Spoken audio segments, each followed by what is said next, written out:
Tonight, we journey into the quiet, shadowed corners of medieval history. Here, we meet kings whose reigns were marked not by glory, but by cruelty, madness, and the burdens of power. From Vlad the Impaler's grim Wallachian forests to Charles VI of France wandering the corridors of a broken palace, each story unfolds slowly, revealing the small, often overlooked details of life in kingdoms, both grand and terrifying. Listen closely. Conspiracies and the fragile minds of monarchs lull you into a contemplative calm. These are the stories of men who shaped history, not always through triumph, but through their flaws, their obsessions, and the ripple effects of their decisions. Tonight, you will walk alongside them, step by step, into the past, and perhaps drift gently into sleep. Story 1. King John of England, the tyrant who lost it all. King John of England, who ruled from 1199 to 1216, is remembered in English history as one of the most reviled monarchs ever to sit on the throne. His reign ended with humiliation, rebellion, and a legacy that saw him cast as the villain in countless retellings of English history, from official chronicles to popular tales of Robin Hood. But before he became known as John Lackland, the king who signed the Magna Carta under duress, he was a boy born into one of Europe's most powerful dynasties, a child who should have had everything yet somehow lost nearly all. You might picture the boy, John, around the year 1167, the youngest son of King Henry II of England and Eleanor of Aquitaine. Being the youngest of many brothers, John's life began with little expectation. His father had vast lands stretching from Scotland to the Pyrenees in what historians call the Angevin Empire. John's brothers, Henry the young king, Richard, later Richard the Lionheart, and Geoffrey were already destined for power, but John was left with little. It was this lack of inheritance that earned him the mocking nickname Lackland. Imagine being born into wealth, but knowing from the beginning that there was no clear place for you as a child. John was not neglected. His father ensured he was educated, trained, and given a place in court life. But unlike his brothers, John had no real lands to govern as practice for future rule. Instead, he was shuttled between royal households, never quite given the responsibilities that prepared his siblings for kingship. This background would shape him into a man both insecure and ambitious, quick to suspect betrayal, and eager to grab power when he could. You can imagine the daily rhythms of John's youth in the great halls of Angevin castles, meals taken with nobles and clergy, the sound of minstrels in the evening, the draught of smoke from the great hearth. He would have worn heavy wool clothing, cloaks against the damp English climate, and sat through lessons in Latin law and the art of kingship. Yet, unlike Richard, who shone on the battlefield, or Geoffrey, who managed alliances, John never had a sphere of his own. His existence was in the shadows of others, breeding resentment. By 1177, John's father gave him a role, the lordship of Ireland. Henry II had conquered parts of Ireland and sought to expand English control. John, still a teenager, was sent to govern. The journey was meant to be his chance to shine, but instead it revealed his flaws. When John landed in Ireland in 1185, the local lords saw not a strong leader, but an arrogant youth. Chronicles say he mocked Irish chieftains for their beards, tugging at them as though they were costumes. He dismissed local customs, refused alliances, and alienated both the Irish and the Anglo-Norman barons, who had already settled there. Within a year, John was recalled, his failure plain. Imagine being in Ireland in that period, fields divided by stone walls, wooden fortresses perched on hills, and a king's son arriving with pomp but leaving with nothing. For the Irish lords, John was not a ruler but a nuisance, a boy too haughty to understand the delicate politics of the land. For John, the episode must have stung deeply. Once again, he proved unable to rise to the expectations set for him. His elder brothers began to die. John's prospects improved. Henry the young king died in 1183, Geoffrey in 1186, and Richard, though destined for the throne, often found himself at odds with their father. John maneuvered constantly in these disputes, sometimes siding with his father, sometimes with his brothers. His loyalties shifted with opportunity, giving him a reputation as untrustworthy. In the courts of Europe, where loyalty was a currency, John became known as a man who could not be relied upon. When Richard became king in 1189, John at last had hope. Richard was a warrior king, more interested in crusading in the Holy Land than in ruling England directly. In Richard's absence, John might serve as regent, a role with real power. But again, John proved impatient. While Richard fought abroad, John plotted at home, seeking to secure the crown for himself should his brother not return. His intrigues included alliances with Philip II of France, Richard's enemy, further undermining his standing. And yet, fortune sometimes rewards the ambitious. When Richard died in 1199, John finally claimed the throne.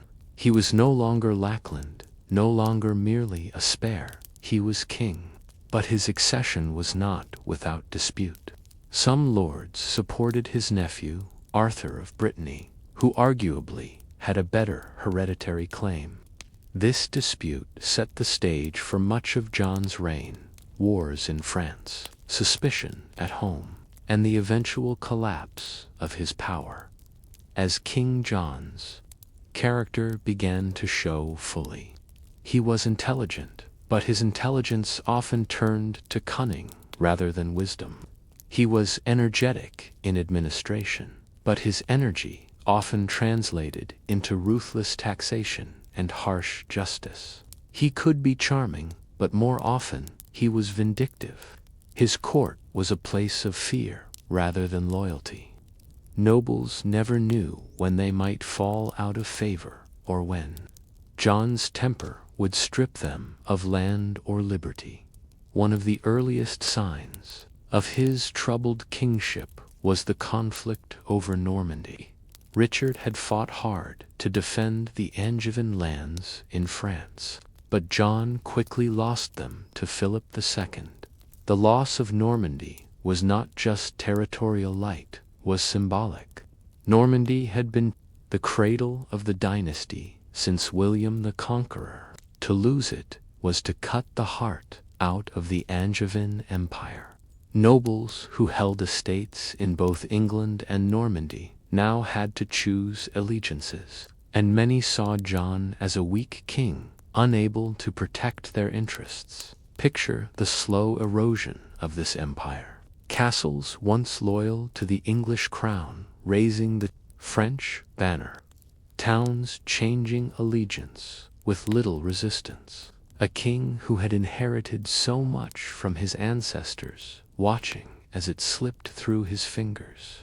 For John's nobles, the humiliation of losing Normandy confirmed their doubts about his leadership, and yet, in his personal dealings, John seemed more concerned with his own pleasures and vengeance. He was notorious for seducing the wives and daughters of his barons, deepening resentment among the nobility. Chronicles accuse him of cruelty, describing how he starved prisoners to death or demanded ransoms that ruined families. While such accounts may be exaggerated by hostile chroniclers, they reflect the atmosphere of his reign, one of fear, resentment, and mistrust. By the early 1200s, John had alienated many of his barons. His wars in France drained their resources. His taxation burdened them, and his personal conduct insulted them. Rebellion simmered just beneath the surface. Yet John pressed on, convinced of his own authority and unwilling to compromise. And so, as we leave this first section, we find King John in the early years of his reign, a man who had inherited one of the most powerful kingdoms in Europe, yet was already sowing the seeds of disaster. He had lost Normandy, alienated Ireland, betrayed his brothers, and angered his barons. The stage was set for rebellion, and for one of the most famous documents in English history, the Magna Carta. But the question remains, how could a king who seemed so incapable still hold on to power for nearly 2 decades? What allowed John to survive when so many forces worked against him? When John became king in 1199, he did not inherit a peaceful realm. The Angevin Empire, as it had been under his father Henry II and his brother Richard, was a sprawling yet fragile collection of territories: England, Normandy, Anjou, Aquitaine, and more. Holding these lands together required military strength, political skill, and, above all, the trust of the barons who controlled their castles. John, however, lacked all three. The loss of Normandy in 1204 was the defining blow to John's reputation. Philip II of France, known as Philip Augustus, was a formidable ruler, a king who understood both war and diplomacy. John, by contrast, seemed indecisive at crucial moments and brutal at the wrong ones. After a series of defeats, the Duchy of Normandy slipped from English control forever for the ordinary people of Normandy. This shift may not have seemed dramatic. At first, fields were still plowed, markets still opened, churches still rang their bells. But for the Anglo-Norman nobility, it was catastrophic. Many held estates on both sides of the Channel. With Normandy lost, they were forced to choose allegiance to England or France. Some abandoned John, preferring the stronger hand of Philip. Others stayed but grew bitter, aware that their king had failed them. John's inability to defend Normandy only deepened his paranoia. He became obsessed with potential disloyalty among his barons. He extracted heavy fines and hostages from noble families to ensure obedience. His justice was swift but often cruel, creating fear but not loyalty. If you imagine the rhythm of life, in his court, it was one of unease. A baron summoned to court might leave enriched one day and imprisoned the next. One of the most notorious episodes was John's treatment of his nephew, Arthur of Brittany. Arthur was the son of John's elder brother Geoffrey and had a legitimate claim to the throne. Many nobles, especially in France, considered Arthur the rightful heir instead of John. In 1202, Arthur was captured by John's forces during a campaign. What happened next is shrouded in mystery, but most chronicles agree Arthur disappeared while in John's custody. Whispers spread that John himself ordered Arthur's murder, perhaps even carrying it out with his own hands. Whether true or not, the rumor destroyed John's reputation further. Two medieval people killing one's nephew and rival was more than political, it was a sin against family, blood, and God. By 1205, John's position was precarious. He had lost Normandy, gained a reputation for cruelty, and drained his barons, with constant demands for money. Yet John was nothing if not energetic. He reorganized the administration of England, keeping meticulous records and tightening royal control over law courts and taxation. From a modern perspective, historians sometimes note that John's bureaucratic reforms laid foundations for a stronger English monarchy.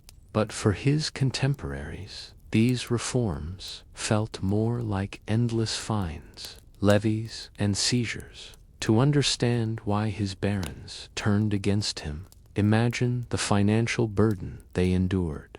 Knights owed military service, but John increasingly demanded money instead, so he could hire mercenaries. If a noble inherited land, John demanded a large fee.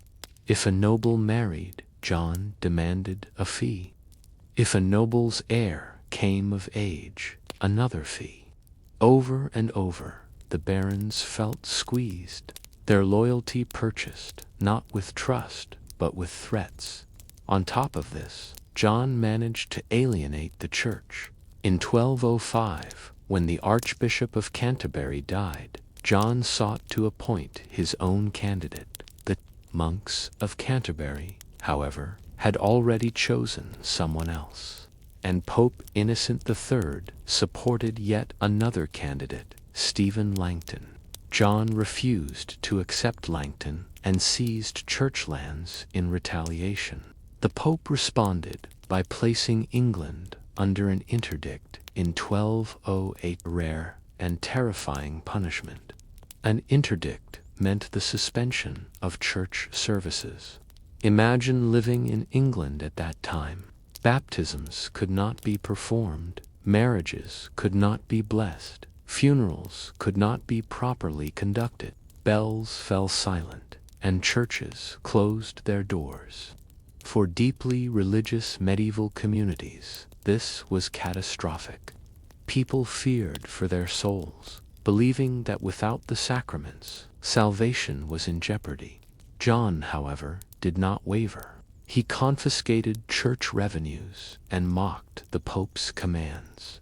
Chroniclers portray him as reveling in the wealth he seized from monasteries. But by 1213, under pressure and facing the threat of papal-supported invasion, John relented. He submitted to the Pope, accepted Langton as archbishop, and even surrendered England as a papal fief, promising to pay annual tribute to Rome. This move, though humiliating, ironically gave him papal protection against rebellious barons. Still, the discontent at home was rising to a boiling point. The tipping point came after John's disastrous campaign in France in 1214. Determined to regain his lost lands, John assembled an army, levied massive taxes, and launched a campaign. But at the Battle of Bouvines, his forces were crushed by Philip II. For the barons, this was the last straw. They had paid heavily for a war that brought nothing but failure and humiliation. By 1215, rebellion broke out. A group of barons renounced their loyalty and marched on London, seizing the city. John found himself cornered. He had neither the military strength nor the popular support to crush them. Instead, he was forced to negotiate. The negotiations led to one of the most famous documents in world history, the Magna Carta, on the fields of Runnymede. In June 1215, John met his rebellious barons and affixed his seal to a charter of liberties. The Magna Carta was not a sweeping declaration of human rights, as it is sometimes remembered today. Rather, it was a practical list of grievances addressed to the king. It promised that the king would respect the rights of barons, that he would not levy taxes without consent, that justice would not be sold or delayed, and that the church would be free from royal interference, clause by clause. It sought to limit John's abuses and bind him to the rule of law. You might imagine the scene at Runnymede, the flat meadow by the River Thames, tents pitched in orderly rows, banners of the barons fluttering in the breeze, the king's pavilion standing apart, John, grim and scowling, listening to the demands of men he considered his inferiors, forced at last to yield. The barons, wary but resolute, knowing they had wrung concessions from a king who had left them no choice. For the barons, the Magna Carta was a victory, a safeguard against royal tyranny. For John, it was an unbearable humiliation. He never intended to keep it. Within weeks, he appealed to Pope Innocent III, who declared the charter null and void. The Pope called it shameful and demeaning, a violation of the king's authority. John prepared for war once again. Thus, by the end of 1215, England was plunged into open conflict, the First Barons' War. The barons, enraged by John's betrayal, sought new allies. Some even invited Prince Louis of France, the son of Philip, to take the English throne. Civil war spread across the realm.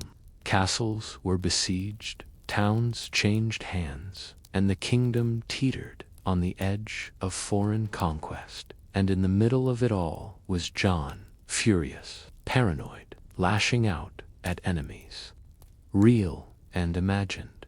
His health was failing, his treasury strained, and his reputation beyond repair.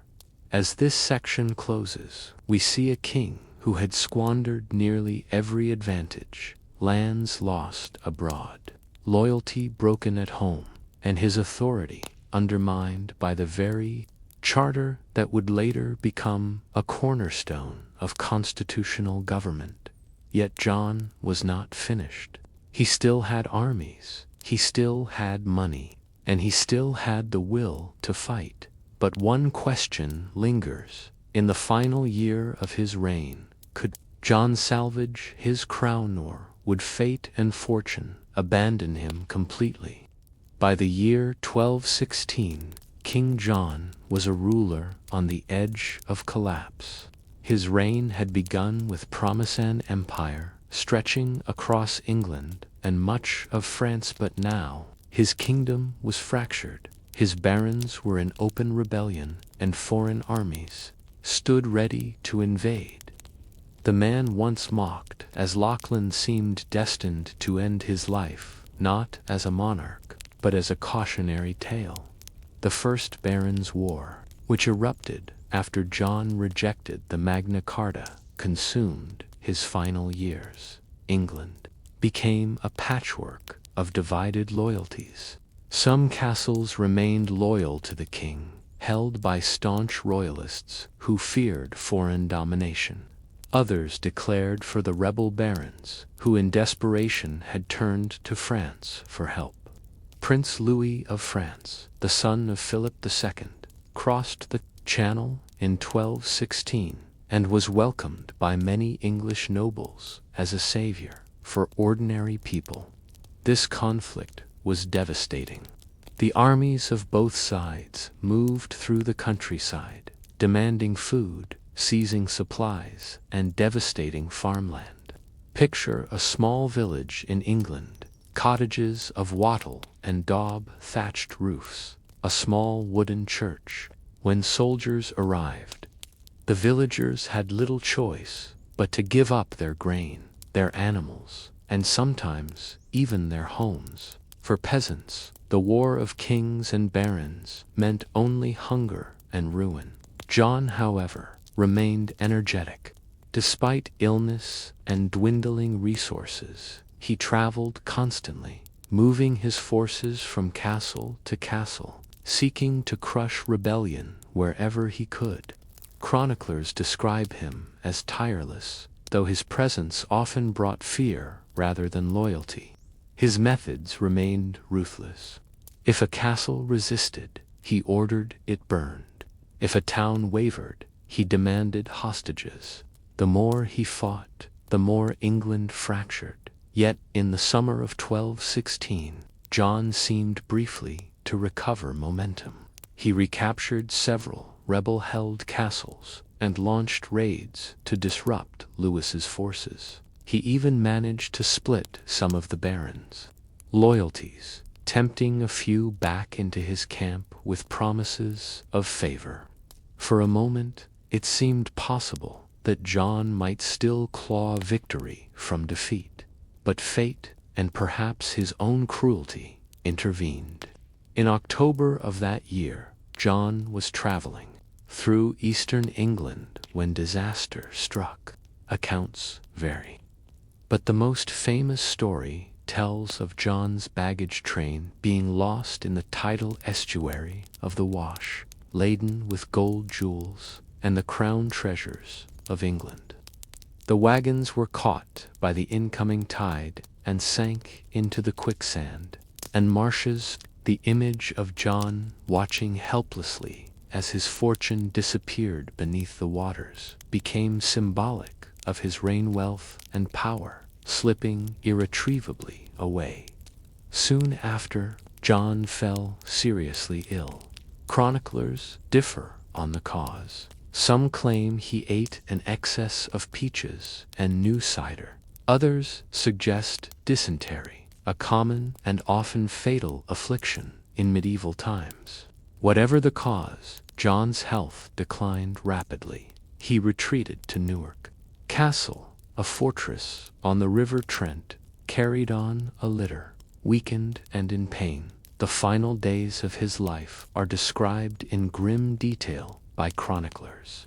He received the sacraments, dictated his will, and placed his young son Henry, only 9 years old, under the protection of loyal nobles. Even in death, John remained controversial.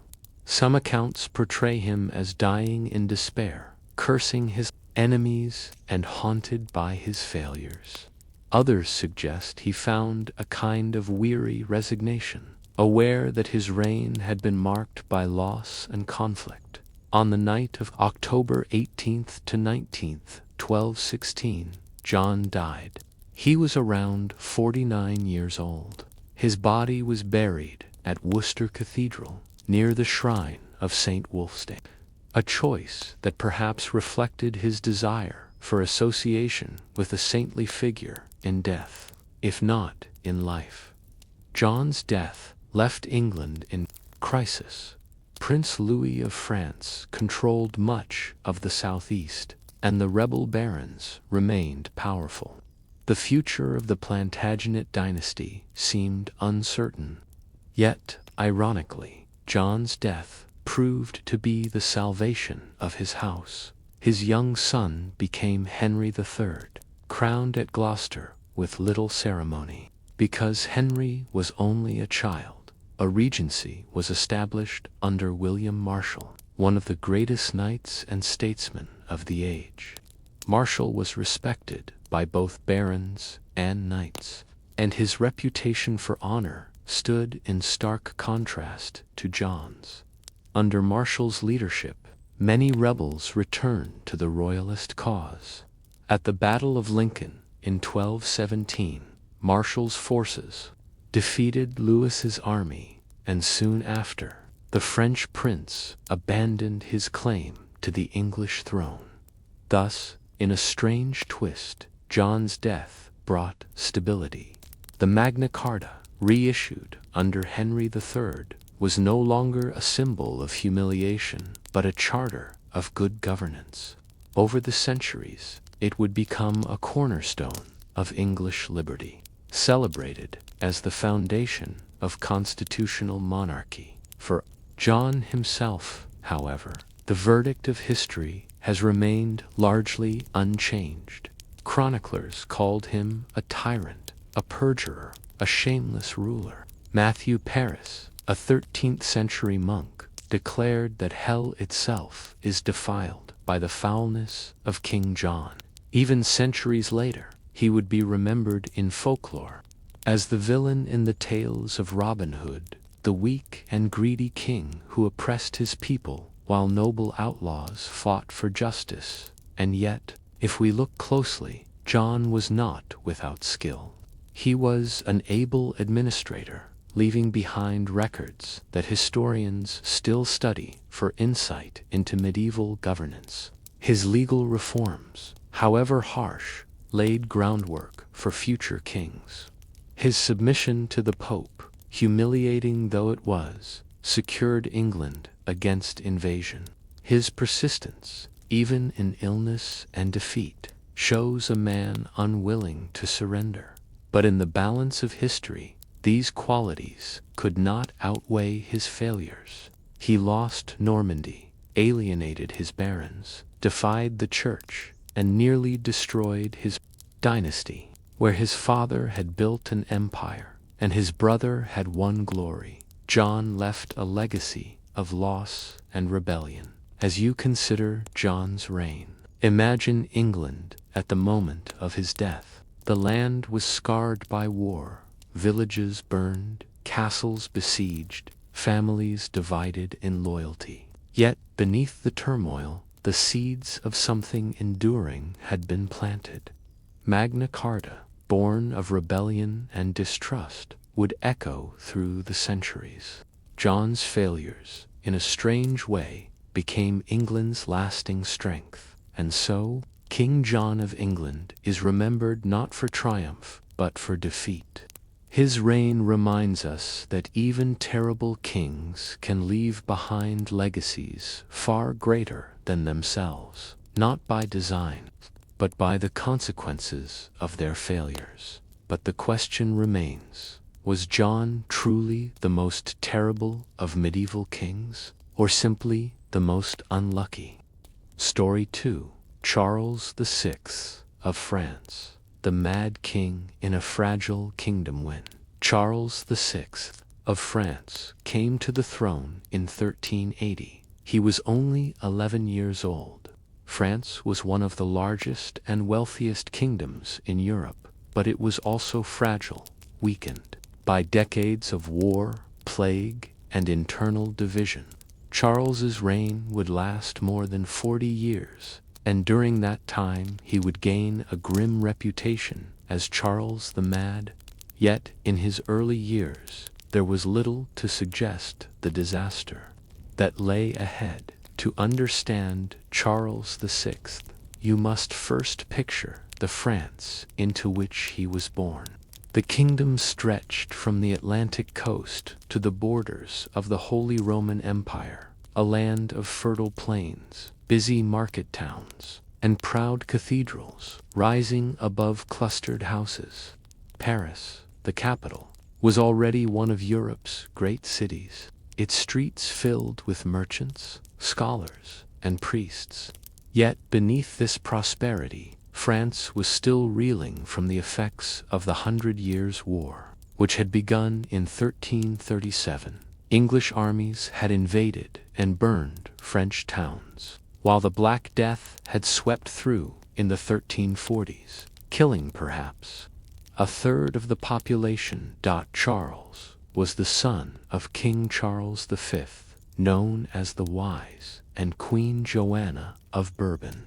Charles V was a capable and thoughtful ruler who restored stability after years of turmoil. He strengthened the crown's finances, encouraged learning, and managed to push back the English. For many, the young Charles VI seemed destined to follow in his father's footsteps, continuing the renewal of the French monarchy. When Charles V died in 1380, however, his son was still a child. The kingdom was placed under a regency led by the boy's uncles, the Dukes of Anjou, Berry, Burgundy, and Bourbon. Each of these princes was powerful in his own right, controlling vast lands and resources. Their regency was marked not by unity, but by rivalry, as each uncle sought to enrich himself at the expense of the crown. Imagine the experience of young Charles at this time, crowned in Reims, wearing the golden fleur-de-lis. He was the symbolic head of France. Yet, in reality, his uncles made the decisions. He would have grown up surrounded by ceremony and deference, yet with little real power. Court life was filled with pageantry banquets, jousts, and religious processions. But behind the scenes, politics was ruthless. The French people, weary from war and taxation, soon grew restless under the Regency. Taxes imposed by Charles's uncles funded their own ambitions rather than the kingdom's needs. Uprisings broke out, most famously in Paris, where citizens demanded relief from burdensome levies.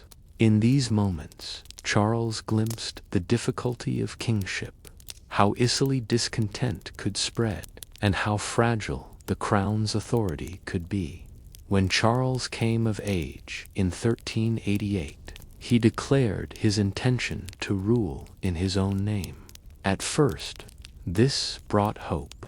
The king surrounded himself with a group of capable advisors known as the marmosets, men who sought to continue the wise policies of Charles V.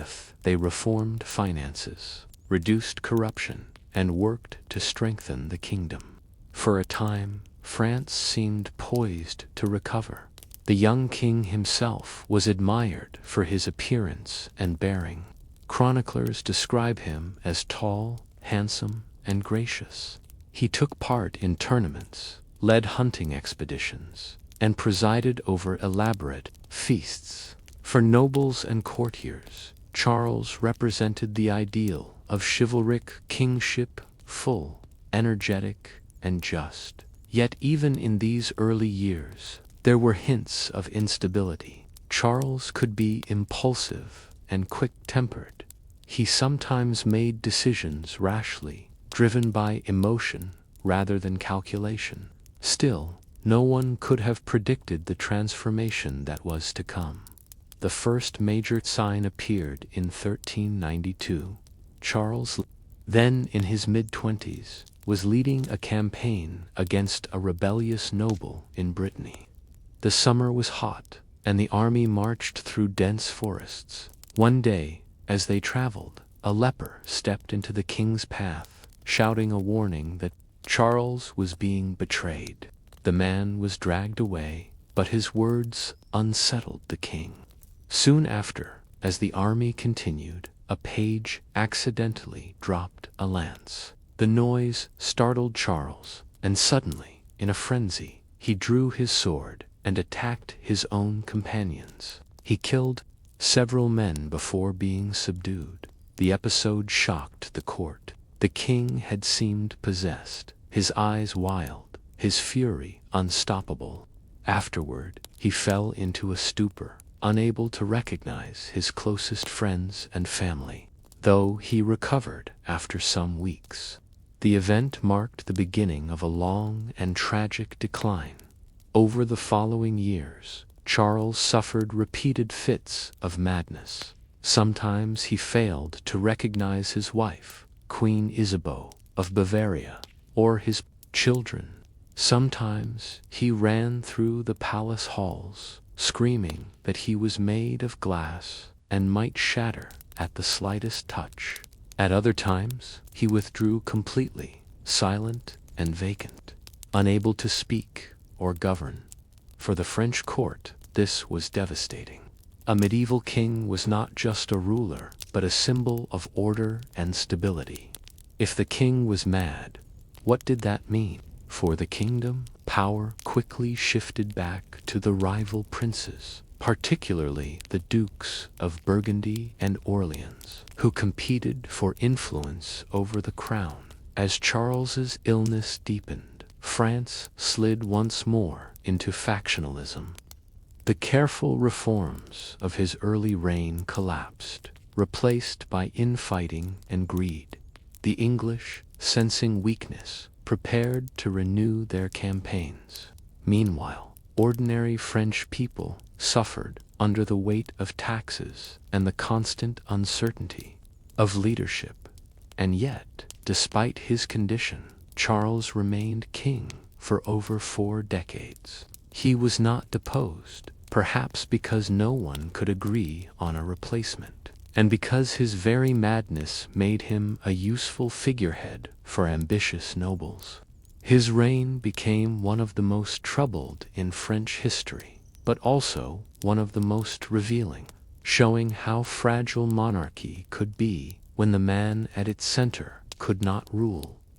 As we close this first section, we leave Charles VI at the turning point of his reign, a once promising young king, admired and hopeful, now marked by madness and instability. The kingdom that had looked for renewal now faced division and decline.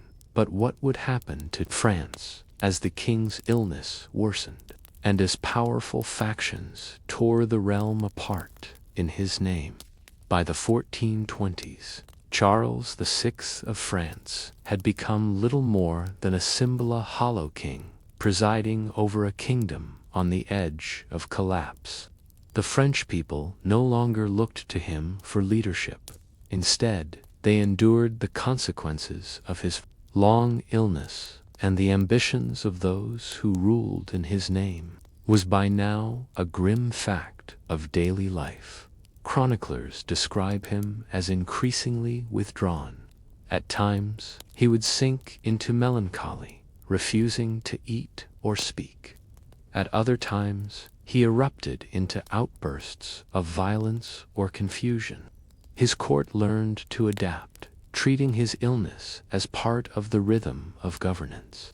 Servants tiptoed around his rooms, nobles waited for signs of lucidity, prayers all in vain. Yet the machinery of the French monarchy continued to turn, even in dysfunction. Queen Isabeau, the Dukes of Burgundy, and later the English regents used Charles's name to issue decrees, levy taxes, and wage wars.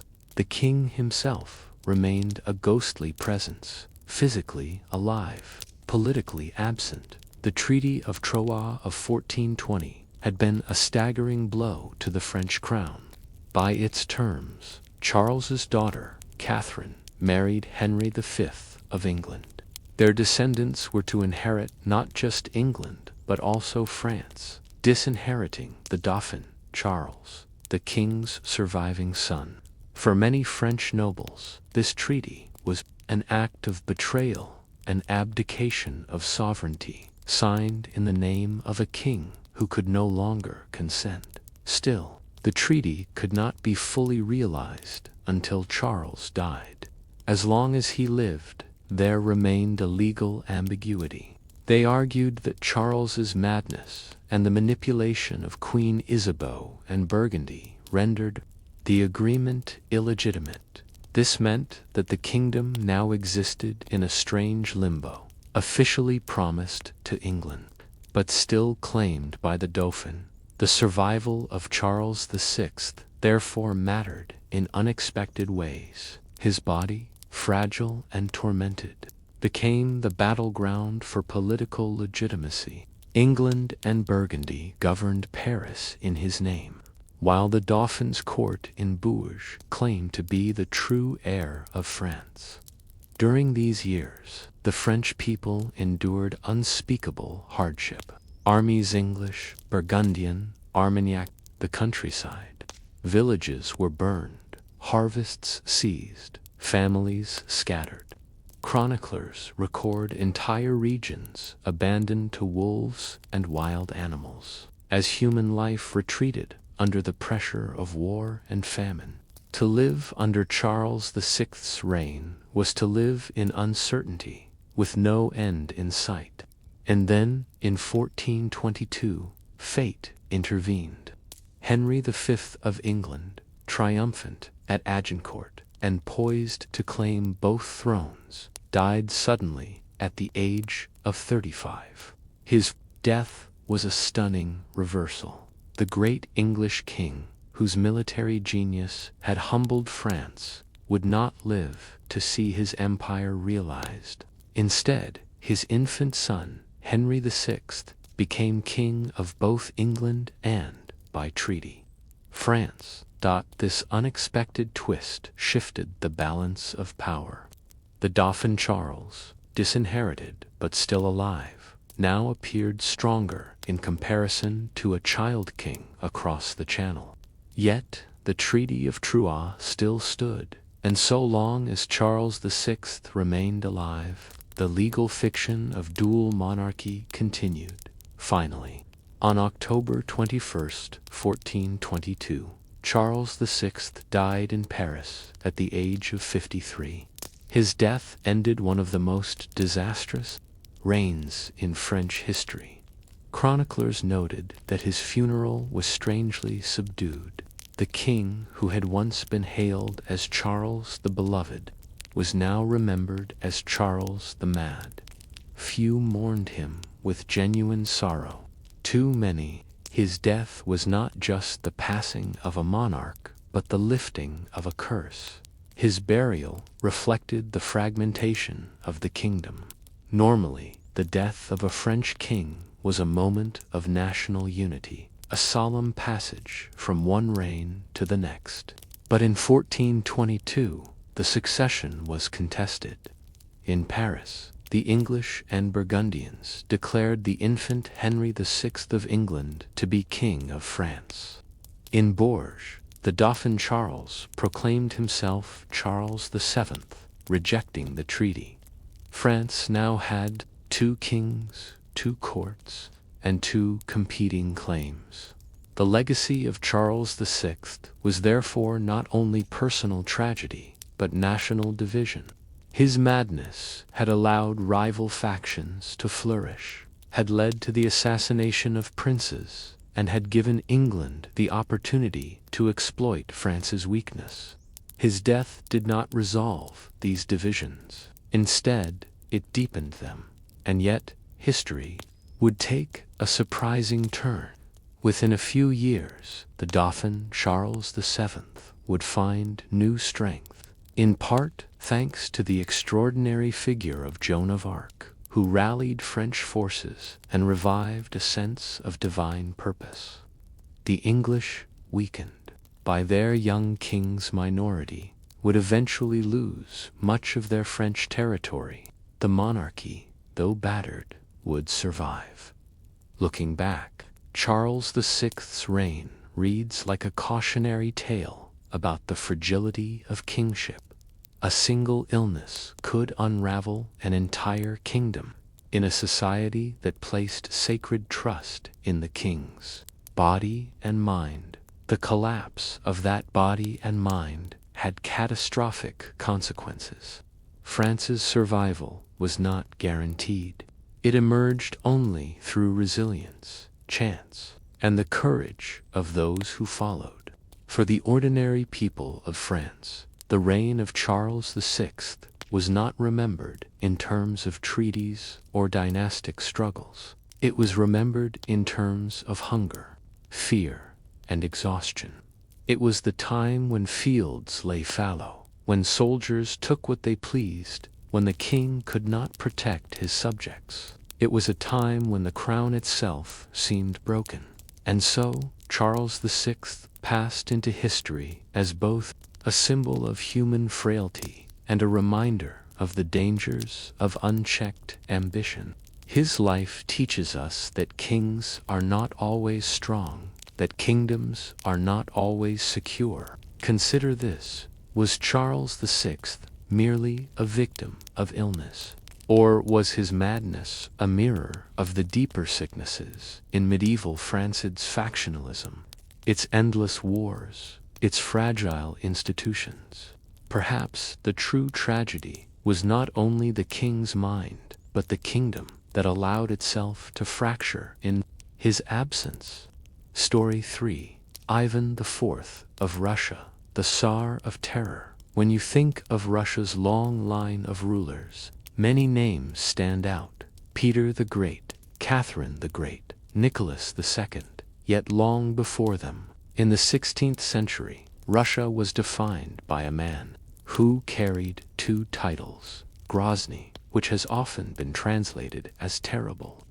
That man was Ivan IV Vasilyevich, known to history as Ivan the Terrible. But to understand how Ivan became the ruler who would centralize Russia, expand its borders, and unleash one of the most brutal reigns in medieval Europe, you must first return to his childhood, a childhood that reads less like the upbringing of a prince and more like the struggle of an orphan abandoned to cruelty. Moscow in the early 16th century. Ivan was born on August 25, 1530, into the powerful but unstable world of Muscovy. His father, Vasily III, was the Grand Prince of Moscow, a man who had continued the long project of uniting Russian lands under Moscow's leadership. Yet Vasily's reign had been plagued by questions of succession. He had married late, desperate to produce an heir. Ivan's birth was therefore celebrated not just as a family triumph, but as a political salvation for the boy himself. Though fate would not be kind, his father died in 1533, when Ivan was just 3 years old. His mother, Elena Glinskaya, became regent. Though shrewd and capable, she faced the hostility of the bourgeois class, the powerful nobles who resented the centralizing authority of the monarchy.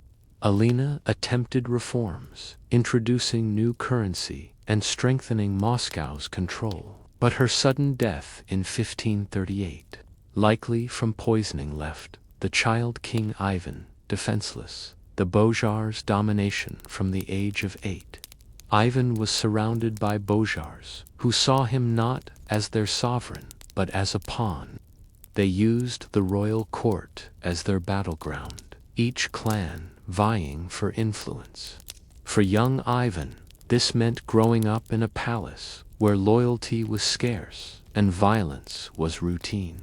Chroniclers record shocking scenes. The boy was often neglected, left hungry and poorly clothed. Servants, uncertain of which bourgeois faction would triumph, treated him with indifference or even contempt.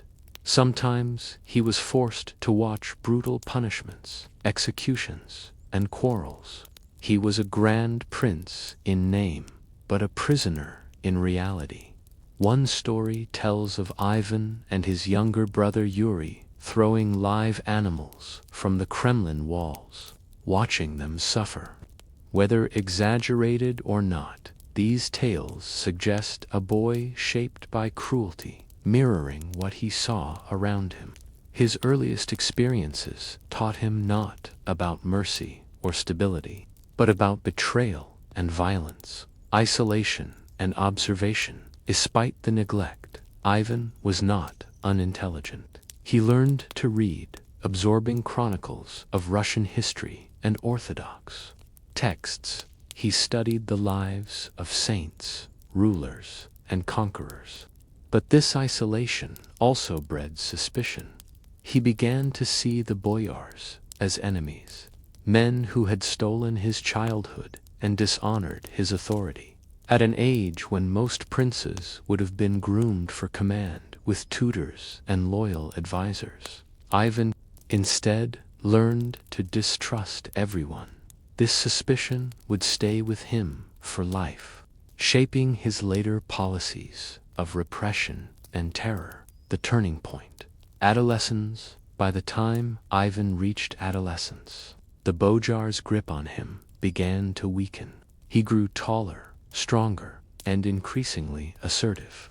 Chroniclers describe him as quick-tempered, with a piercing gaze that unsettled even seasoned courtiers. In 1543, at the age of 13, Ivan staged his first act of political independence. He ordered the arrest and execution of Prince Andrei Shawsky, a leading boyar who had long dominated court affairs. A gruesome display meant to remind the court that the boy was no longer a passive figure. This act of violence marked the beginning of Ivan's transformation. No longer the neglected child, he was becoming the ruler who would impose his will on Russia. Coronation as Tsar in 1547. At the age of 16, Ivan was formally crowned as the first Tsar of all Russia. The title was a deliberate choice. Previous rulers had been called Grand Prince, but Ivan wanted something greater, something that linked him to the Roman Caesars and the Byzantine emperors. The Orthodox Church supported this claim, presenting Moscow as the Third Rome, the last great defender of Christian orthodoxy after the fall of Constantinople. The coronation was more than ceremony. It represented Ivan's determination to elevate his position above the boyars, above regional princes, above all rivals. He was no longer merely the leader of Muscovy.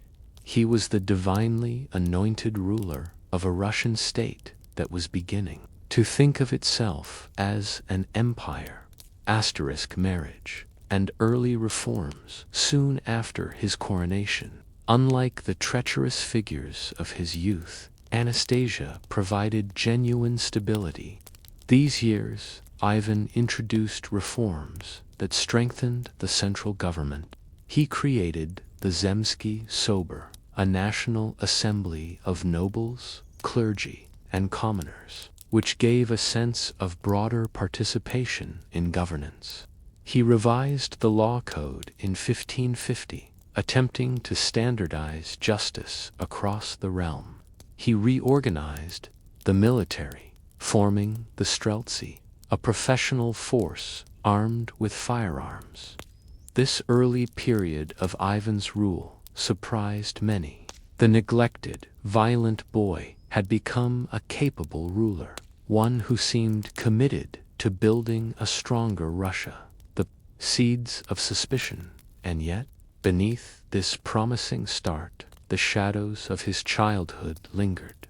Ivan never forgot the betrayals he had suffered. The Orthodox Church might have blessed his coronation, but Ivan never fully trusted the clergy either. The old fears of abandonment and treachery remained just below the surface. While Anastasia lived, they were tempered, but when tragedy struck, those fears would come roaring back with devastating force. Ivan's childhood had been marked by violence, neglect, and betrayal. His rise to power had been an attempt to overcome that trauma, to assert control over a kingdom that had once treated him as a pawn, been raised in cruelty.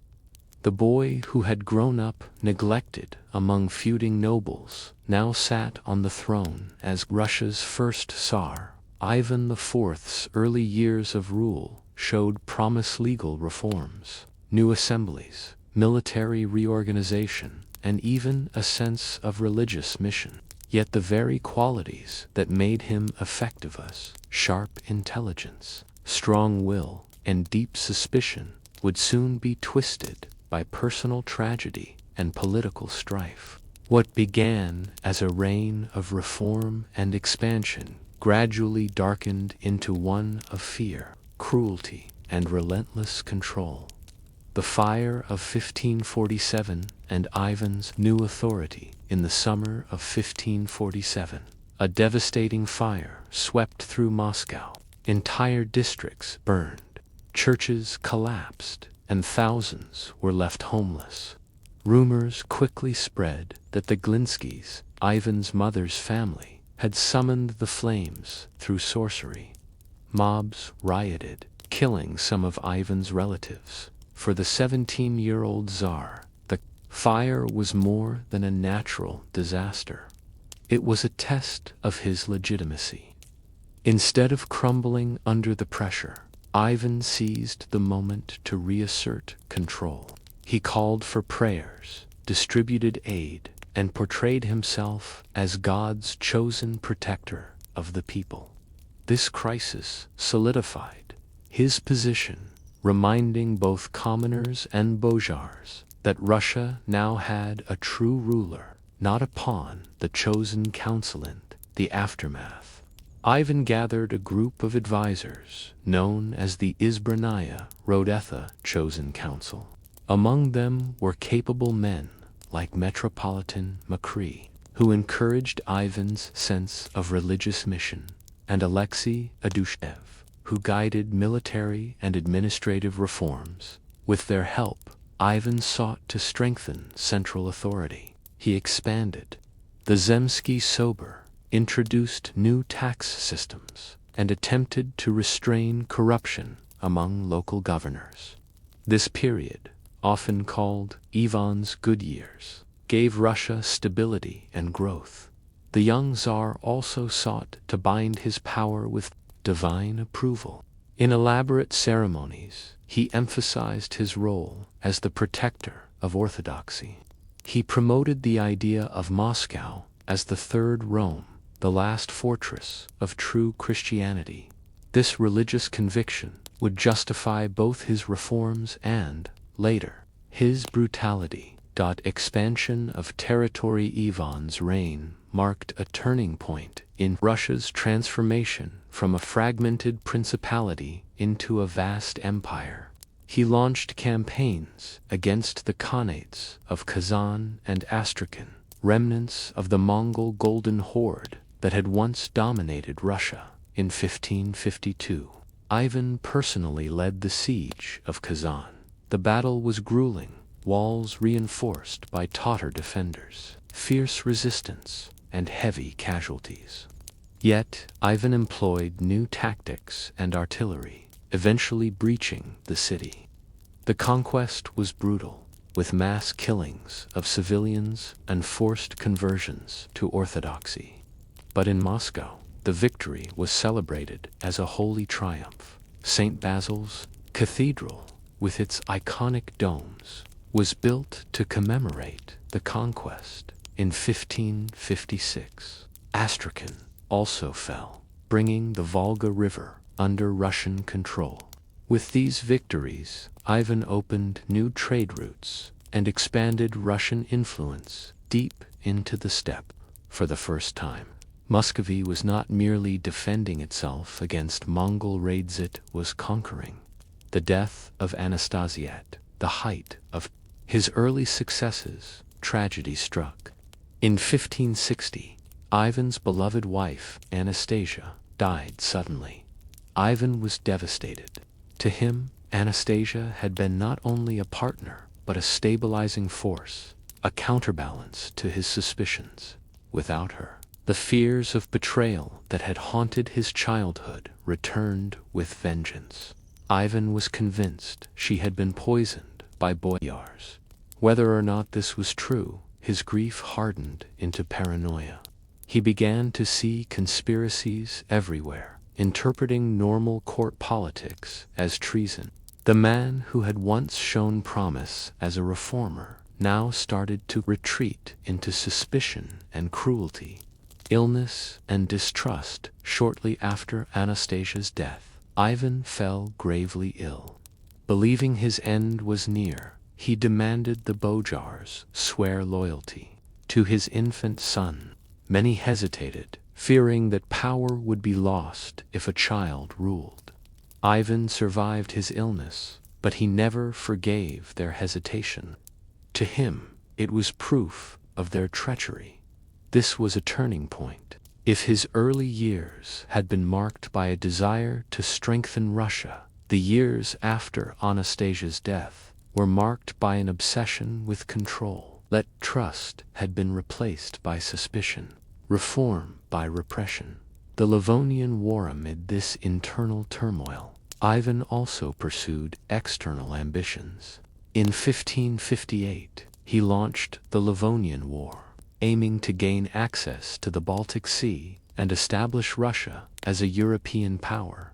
At first, Russian forces advanced, capturing key fortresses, but the war dragged on, drawing in Poland, Lithuania, Sweden, and eventually even the rising power of the Ottoman Empire. The long conflict drained Russia's resources. Famine and unrest spread at home, while abroad, Ivan's armies faced growing resistance. What began as a bold campaign for expansion became a quagmire, weakening both the military and the economy. The failures of the Livonian War deepened Ivan's paranoia. He blamed treachery within his own ranks, accusing nobles of sabotage. This suspicion would culminate in one of the most infamous institutions of his reign, the Oprichnina.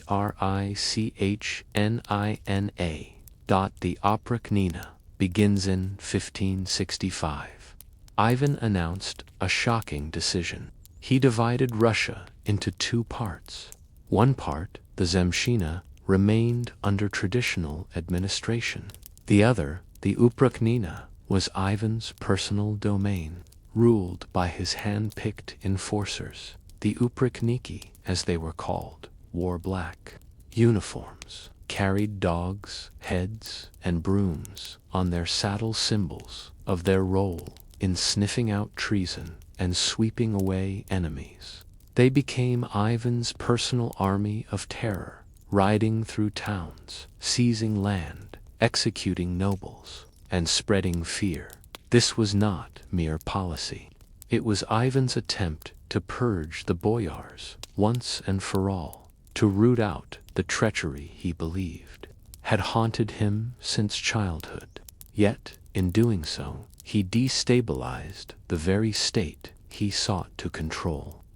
Villages were destroyed, populations displaced, agriculture disrupted. The fear of treason became a self-fulfilling prophecy as loyalty turned to resentment.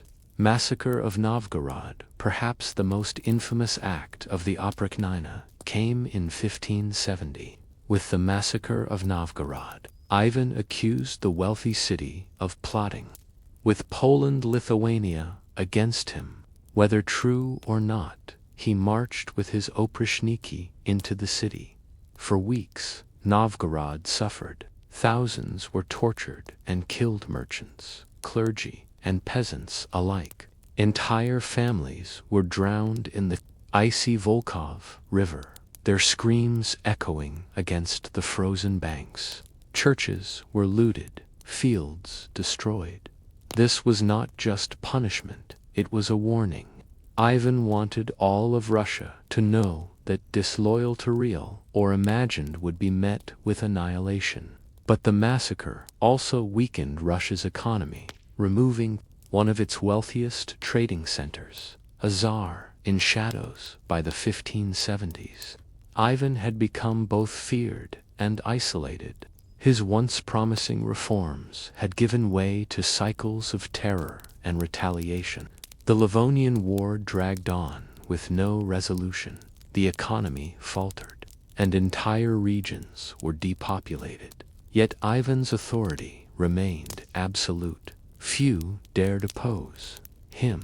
His paranoia had become the state's guiding principle, shaping every decision, every policy. And yet, despite his brutality, Ivan was not a simple tyrant. He was highly educated, a writer of letters, even a composer of hymns. His contradictions, scholar and executioner, reformer and destroyer, made him a figure both fascinating and terrifying. Ivan IV had risen from a neglected child to a powerful czar. He had expanded Russia's borders, reformed its government, and asserted its place as a formidable state.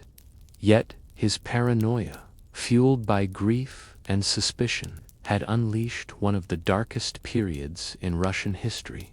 As the 1570s drew on, one question loomed. How long could such a reign of terror continue before it consumed not only Ivan's enemies, but Ivan himself? Exhaustion and the waning of power. By the late 1570s, Ivan IV's reign was marked not by triumphs, but by exhaustion. The Livonian War had dragged on for decades, draining Russia's treasury and manpower. Villages stood abandoned, fields untended, and famine haunted the countryside.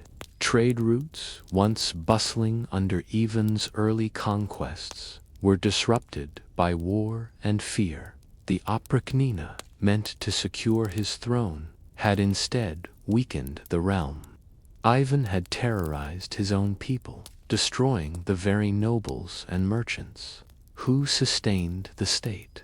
In 1572, after the Oprichniki failed to defend Moscow against a massive raid by the Crimean Tatars, who burned much of the city and captured thousands as slaves, Ivan officially dissolved the institution.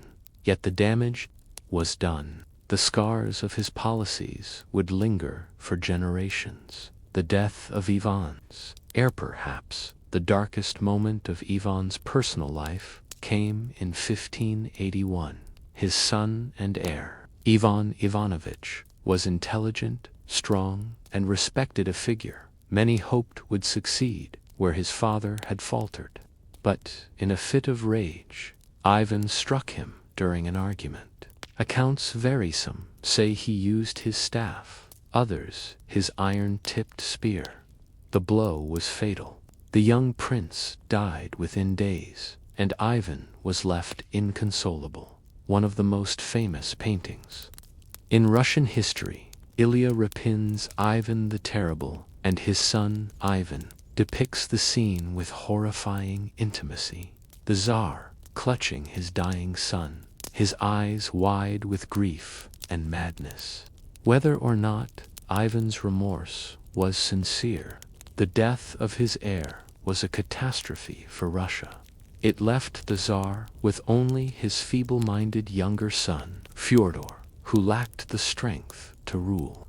This single moment sealed the fate of Russia's dynasty and ensured that Ivan's death would plunge the nation into chaos. The shadow of madness in his later years, Ivan's behavior grew increasingly erratic. He alternated between bouts of religious devotion and cruel outbursts.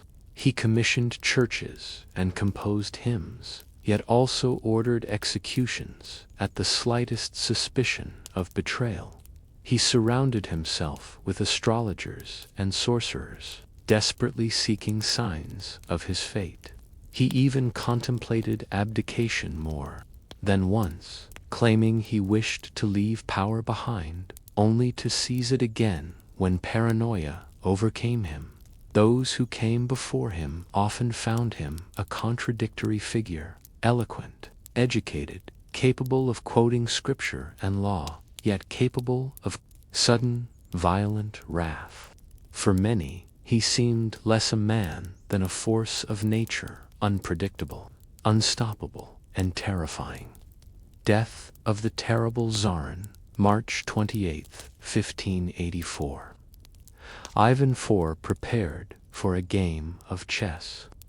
He was 53 years old, though years of stress and violence had aged him beyond his time. During the game, he suddenly collapsed and died. The cause remains debated. Some suggest a stroke, others poisoning. His body was buried in Moscow's Archangel Cathedral, beside previous rulers of Russia. His death left Russia in a precarious position. With no strong heir, the throne passed to his surviving son, Fyodor I.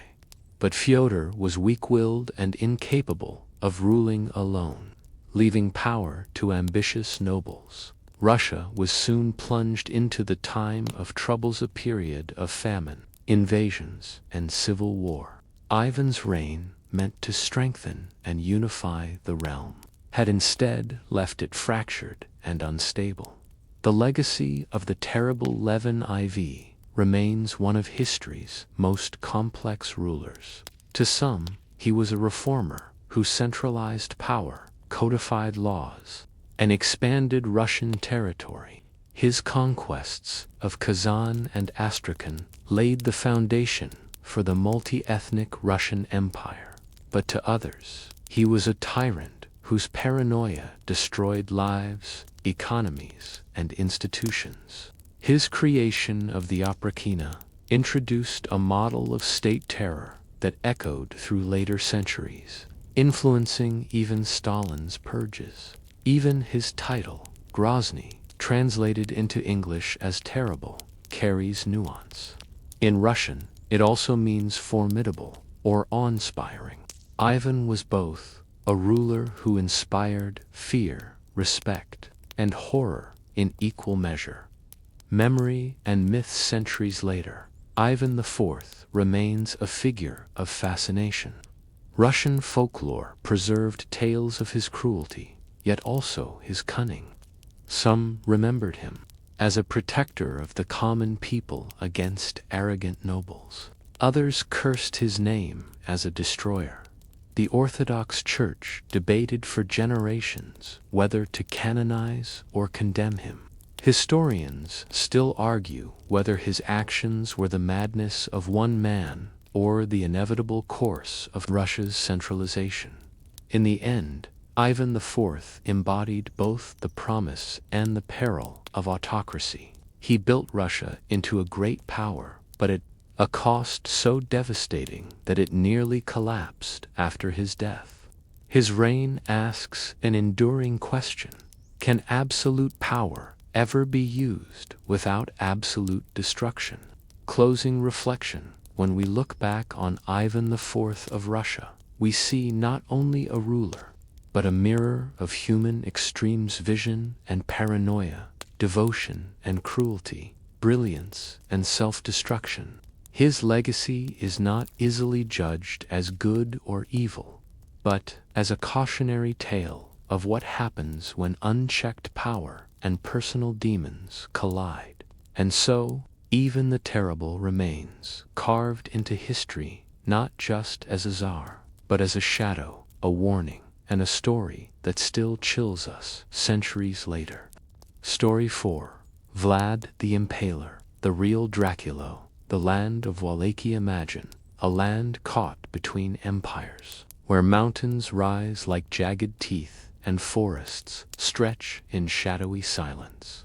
This was Wallachia in the 15th century, an independent principality, wedged between the Kingdom of Hungary to the west and the Ottoman Empire to the south. It was a place of constant danger. Armies marched across its plains, demanding tribute or obedience. Nobles plotted endlessly, sometimes siding with Hungary, sometimes with the Ottomans, and sometimes against their own prince. For ordinary people, life was hard and uncertain. Taxes could change overnight, depending on who claimed the throne. Fields might be burned by invading soldiers one year, and by their own rulers the next. In such a landscape, loyalty was fragile, survival precarious, and violence a constant companion. This was the world into which Vlad III was born. The house of Dracula was the son of Vlad II, Dracula, ruler of Wallachia. The family belonged to the house of Draculefti, a branch of the ruling dynasty.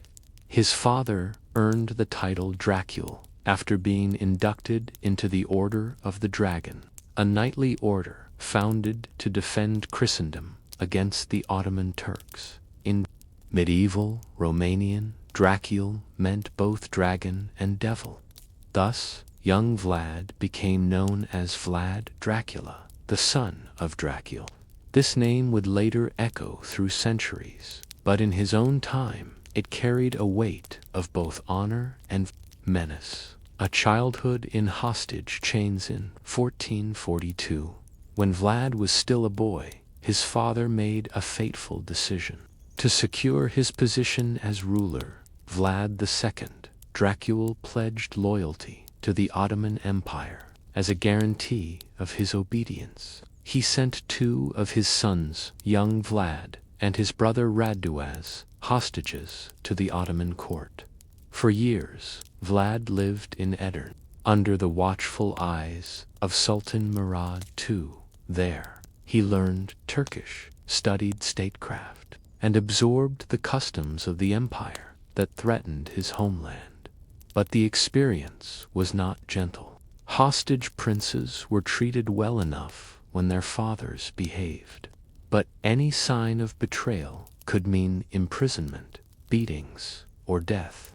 Vlad grew up in a world where affection was mingled with menace, where he never knew whether his father's political decisions might cost him his life. His younger brother, Radu, adopted, becoming close to the Ottomans and even a favorite of the Sultan's son, Mehmed, who would later become Mehmed the Conqueror. Vlad, however, harbored resentment. He learned discipline, cunning, and patience, but also developed a deep hatred for the Ottomans and for betrayal itself. Returned to a shattered homeland in 1447. Tragedy struck. Vlad's father, Vlad II, Dracula, was overthrown and murdered by Boyars, the noble elite, who often shifted their loyalties depending on power. His elder brother Mircea was tortured and buried alive. For Vlad, still a youth in Ottoman custody, the news must have been searing. He had lost his father and brother, not in honorable battle, but in political treachery. The throne of Wallachia was taken by a rival, and his family legacy desecrated. With Ottoman support, Vlad was released and briefly installed as ruler in 1448, but he was still young and weak. His reign lasted only a matter of months before he was driven out. It was the beginning of a life defined by struggle, always fighting to reclaim and secure a throne that seemed to slip from his hands as quickly as he grasped it. Life in exile. For the next several years, Vlad wandered in exile. He spent time in Moldavia under the protection of his uncle, and later in Transylvania, where he lived among Hungarians and Saxons. Here, he encountered yet another culture of suspicion and violence. The Saxon merchants of Transylvania were wealthy and influential, but they often clashed with Wallachian rulers over trade rights and taxes. These tensions would later resurface during Vlad's reign, fueling some of his most infamous acts. In exile, Vlad honed not only his survival skills, but also his growing obsession with power. He had witnessed betrayal by nobles, cruelty by Ottomans, and instability at every turn. He seemed to learn one lesson above all: fear was stronger than loyalty. The road back to power. By 1456, the political map of Eastern Europe was shifting again. Mehmed II, Vlad's former companion in Edirne, had conquered Constantinople 3 years earlier, transforming the Ottoman Empire into a dominant power. Hungary, under John Hunyadi and later his son Matthias Corvinus, sought to resist Ottoman expansion. Amid this great clash of empires, Wallachia became a pawn. Its ruler was expected to provide tribute to the Ottomans, but also military aid to Hungary. Few princes could balance this impossible task. In this chaos, Vlad saw his chance. With Hungarian support, he launched a campaign to seize the throne of Wallachia once more. This time, he would not merely sit on it. He would forge a reign that no one could challenge without trembling. Seeds of Taraz, Vlad consolidated his power. He faced the same problem that had destroyed his father: the treachery of the boyars. These nobles, with their private armies and endless intrigues, had grown accustomed to shaping Wallachian politics. Princes came and went, but the boyars endured, always plotting, always ready to betray. Vlad determined that he would break this cycle not by compromise, but by terror. One of his first acts was to invite many of the boyars to a feast. After questioning them about their past loyalty and finding their answers evasive. He had the older ones executed on the spot. The younger nobles were marched to the mountains and forced into hard labor building Vlad's fortress at Ponary. Few survived. It was a clear message. Betrayal would not be tolerated for the common people, who had long suffered under the boyars' exploitation. This act may even have seemed just, but it was only the beginning of a reign that would become infamous for cruelty, almost beyond imagining. Closing thought: Vlad's childhood had been shaped by betrayal, captivity, and the constant threat of violence. By the time he reclaimed the throne in 1456, he was no ordinary prince. He was a man convinced that only terror could secure order, that mercy was weakness, and that loyalty could never be trusted unless it was enforced with fear. But how far would he go to prove this belief? And what kind of ruler would emerge when a boy raised among hostages became a man with absolute power in his hands? The prince who returned when Vlad Dracula secured the throne of Wallachia in 1456. He returned not as a helpless hostage or wandering exile, but as a hardened man shaped by betrayal and exile. He had waited years for this moment, and he intended to make it permanent. But to rule Wallachia was never simple. Unlike larger kingdoms, Wallachia was a fragile principality where power rested on a precarious balance between foreign influence, the nobility, and the common people, the Hungarian crown to the west and the Ottoman Empire to the south. Both demanded his allegiance. Inside his own borders, the boyars, the local nobility, shifted loyalty as it suited them. Vlad understood this instability better than anyone. His father had been killed by these nobles, and his elder brother tortured to death. His lesson was clear: to survive, he must terrify rather than persuade, establishing authority through fear almost immediately. Vlad began a systematic purge of his rivals. His infamous feast with the boyars, where many were executed or enslaved, was not a singular event, but the beginning of a broader campaign. Over the next few years, he targeted the noble families who had plotted against him or supported rival claimants. Executions were brutal and public, impalement forcing a sharpened stake through the body until it emerged from the chest. Neck or shoulders became his signature method.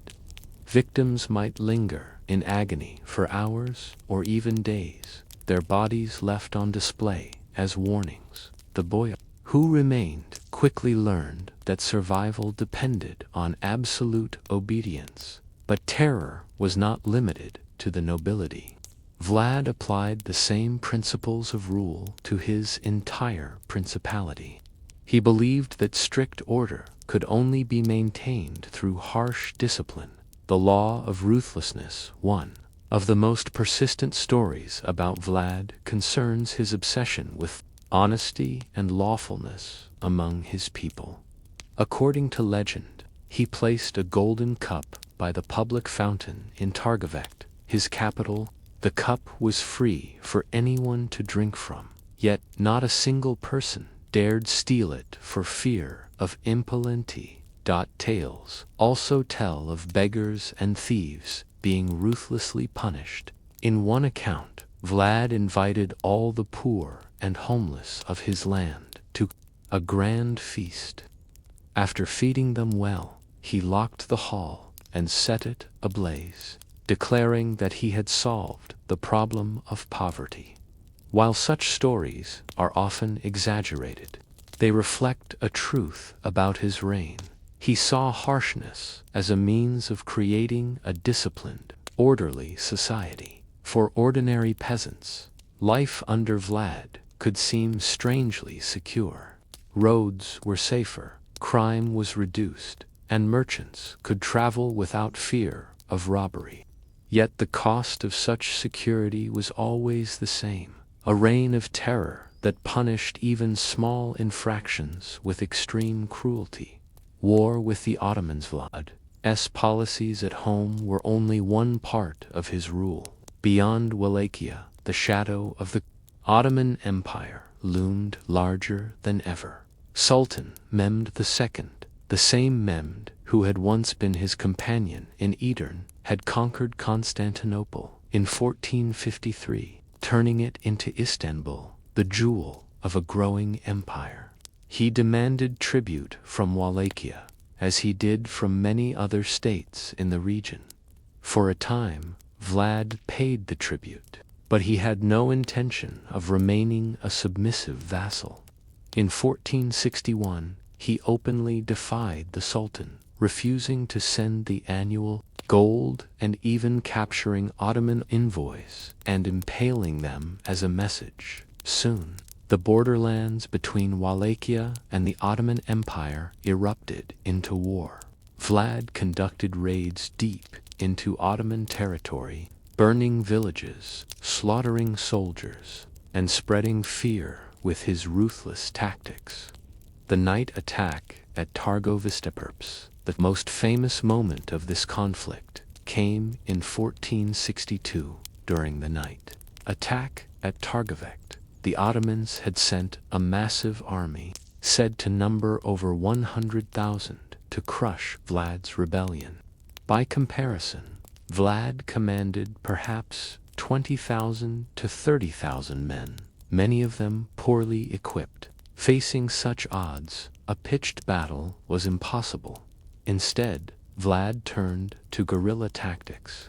His men harassed Ottoman columns, poisoned wells, and burned crops to deny supplies.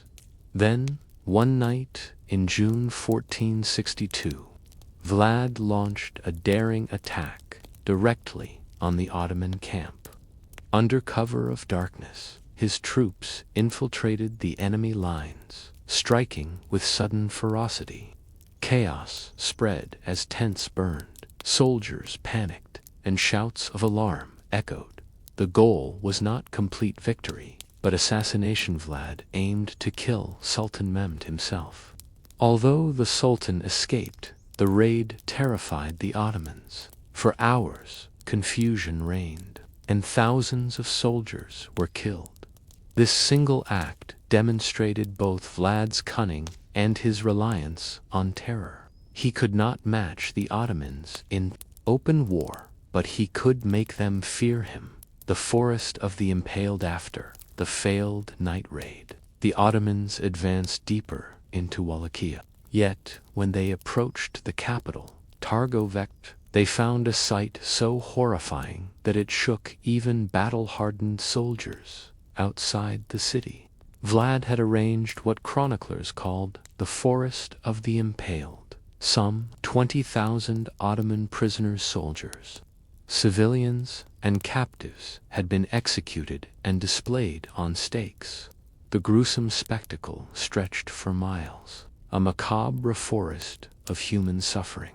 According to reports, even Sultan Mehmed was disturbed by the sight. Though he pressed onward, the psychological effect was immense. Here was a ruler who would stop at nothing, who used terror itself as a weapon of war. A prince surrounded by enemies, despite his defiance.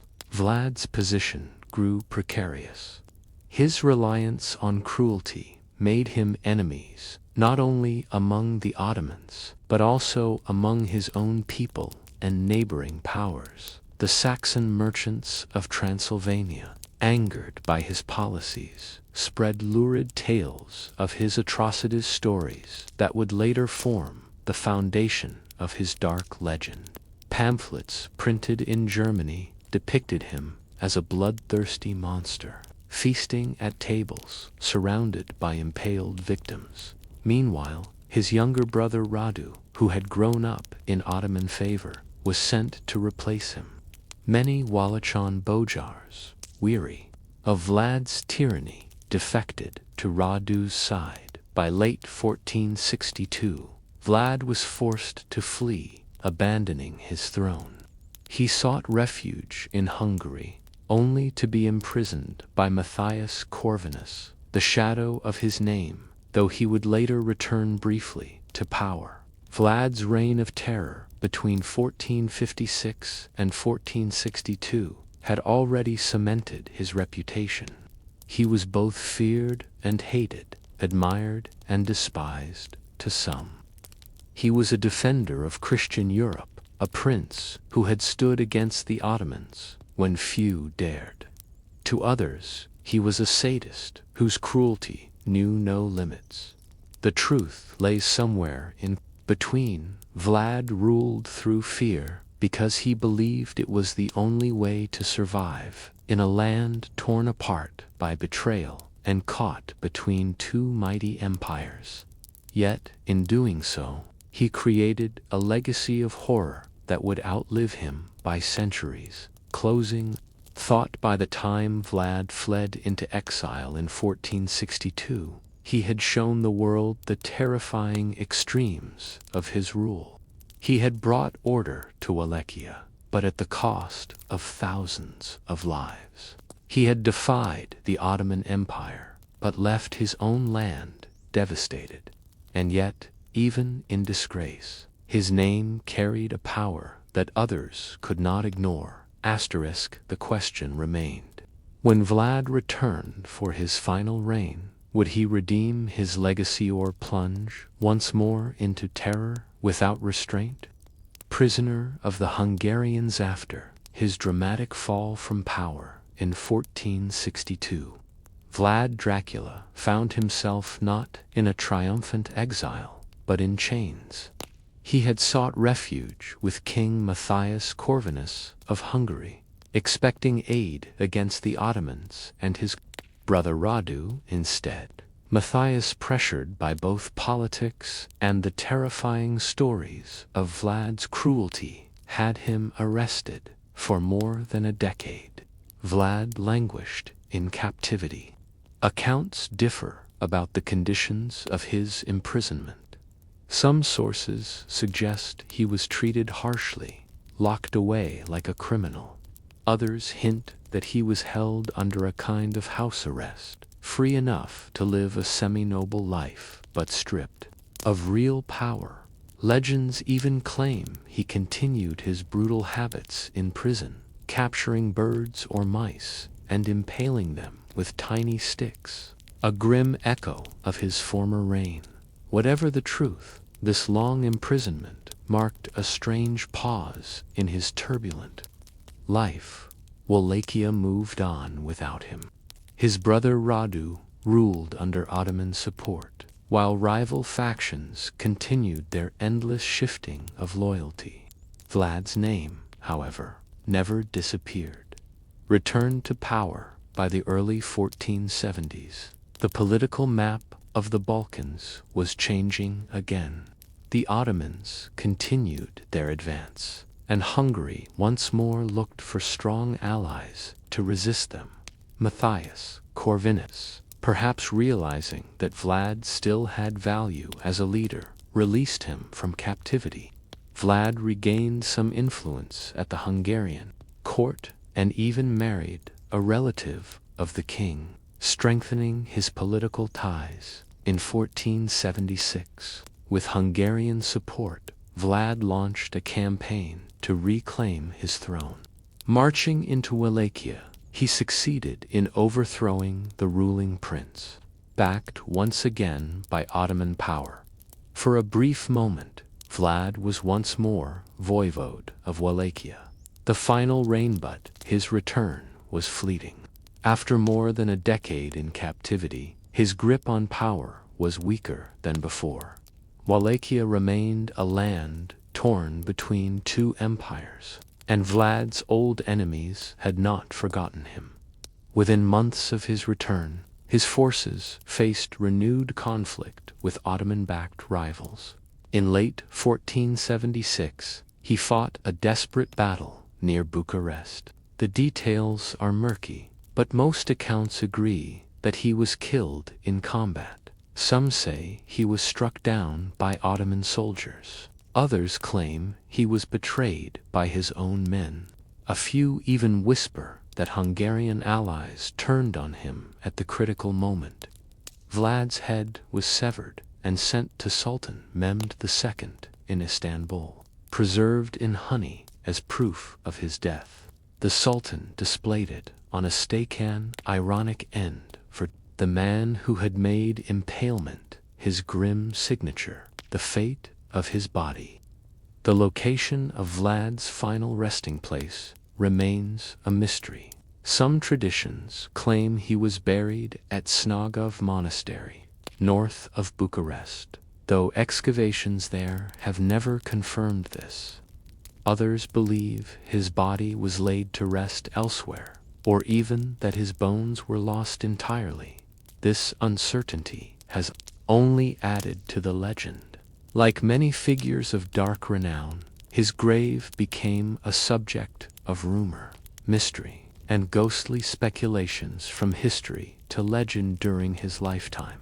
Vlad had been both praised and reviled. To some in Eastern Europe, he was remembered as a defender of Christendom, a prince who had resisted Ottoman domination with extraordinary ferocity. In Romanian folklore, he sometimes appeared as a stern but just ruler, enforcing order in a chaotic land. But in Western Europe, particularly among the Saxons of Transylvania, his reputation was darker.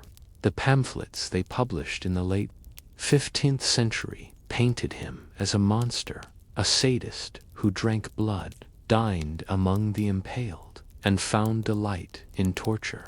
These accounts, often exaggerated for political purposes, spread widely thanks to the new technology of the printing press. By the 16th century, Vlad the Impaler had become a byword for cruelty. His deeds were retold across Germany, Italy, and beyond. He was not just a cruel prince. He was the very embodiment of bloodthirsty tyranny, the birth of Dracula centuries later. In the 19th century, the Irish author Bram Stoker stumbled across references to Vlad Dracula while researching for a Gothic novel. Stoker's Dracula, 1897, was not a direct retelling of Vlad's life, but he borrowed the name and fragments of the legend. The result was one of the most enduring figures of modern horror, Count Dracula, the vampire lord who drinks the blood of the living. Stoker's Dracula was an immortal creature, a monster who could not be killed by ordinary means, who dwelled in a Transylvanian castle and preyed on the innocent.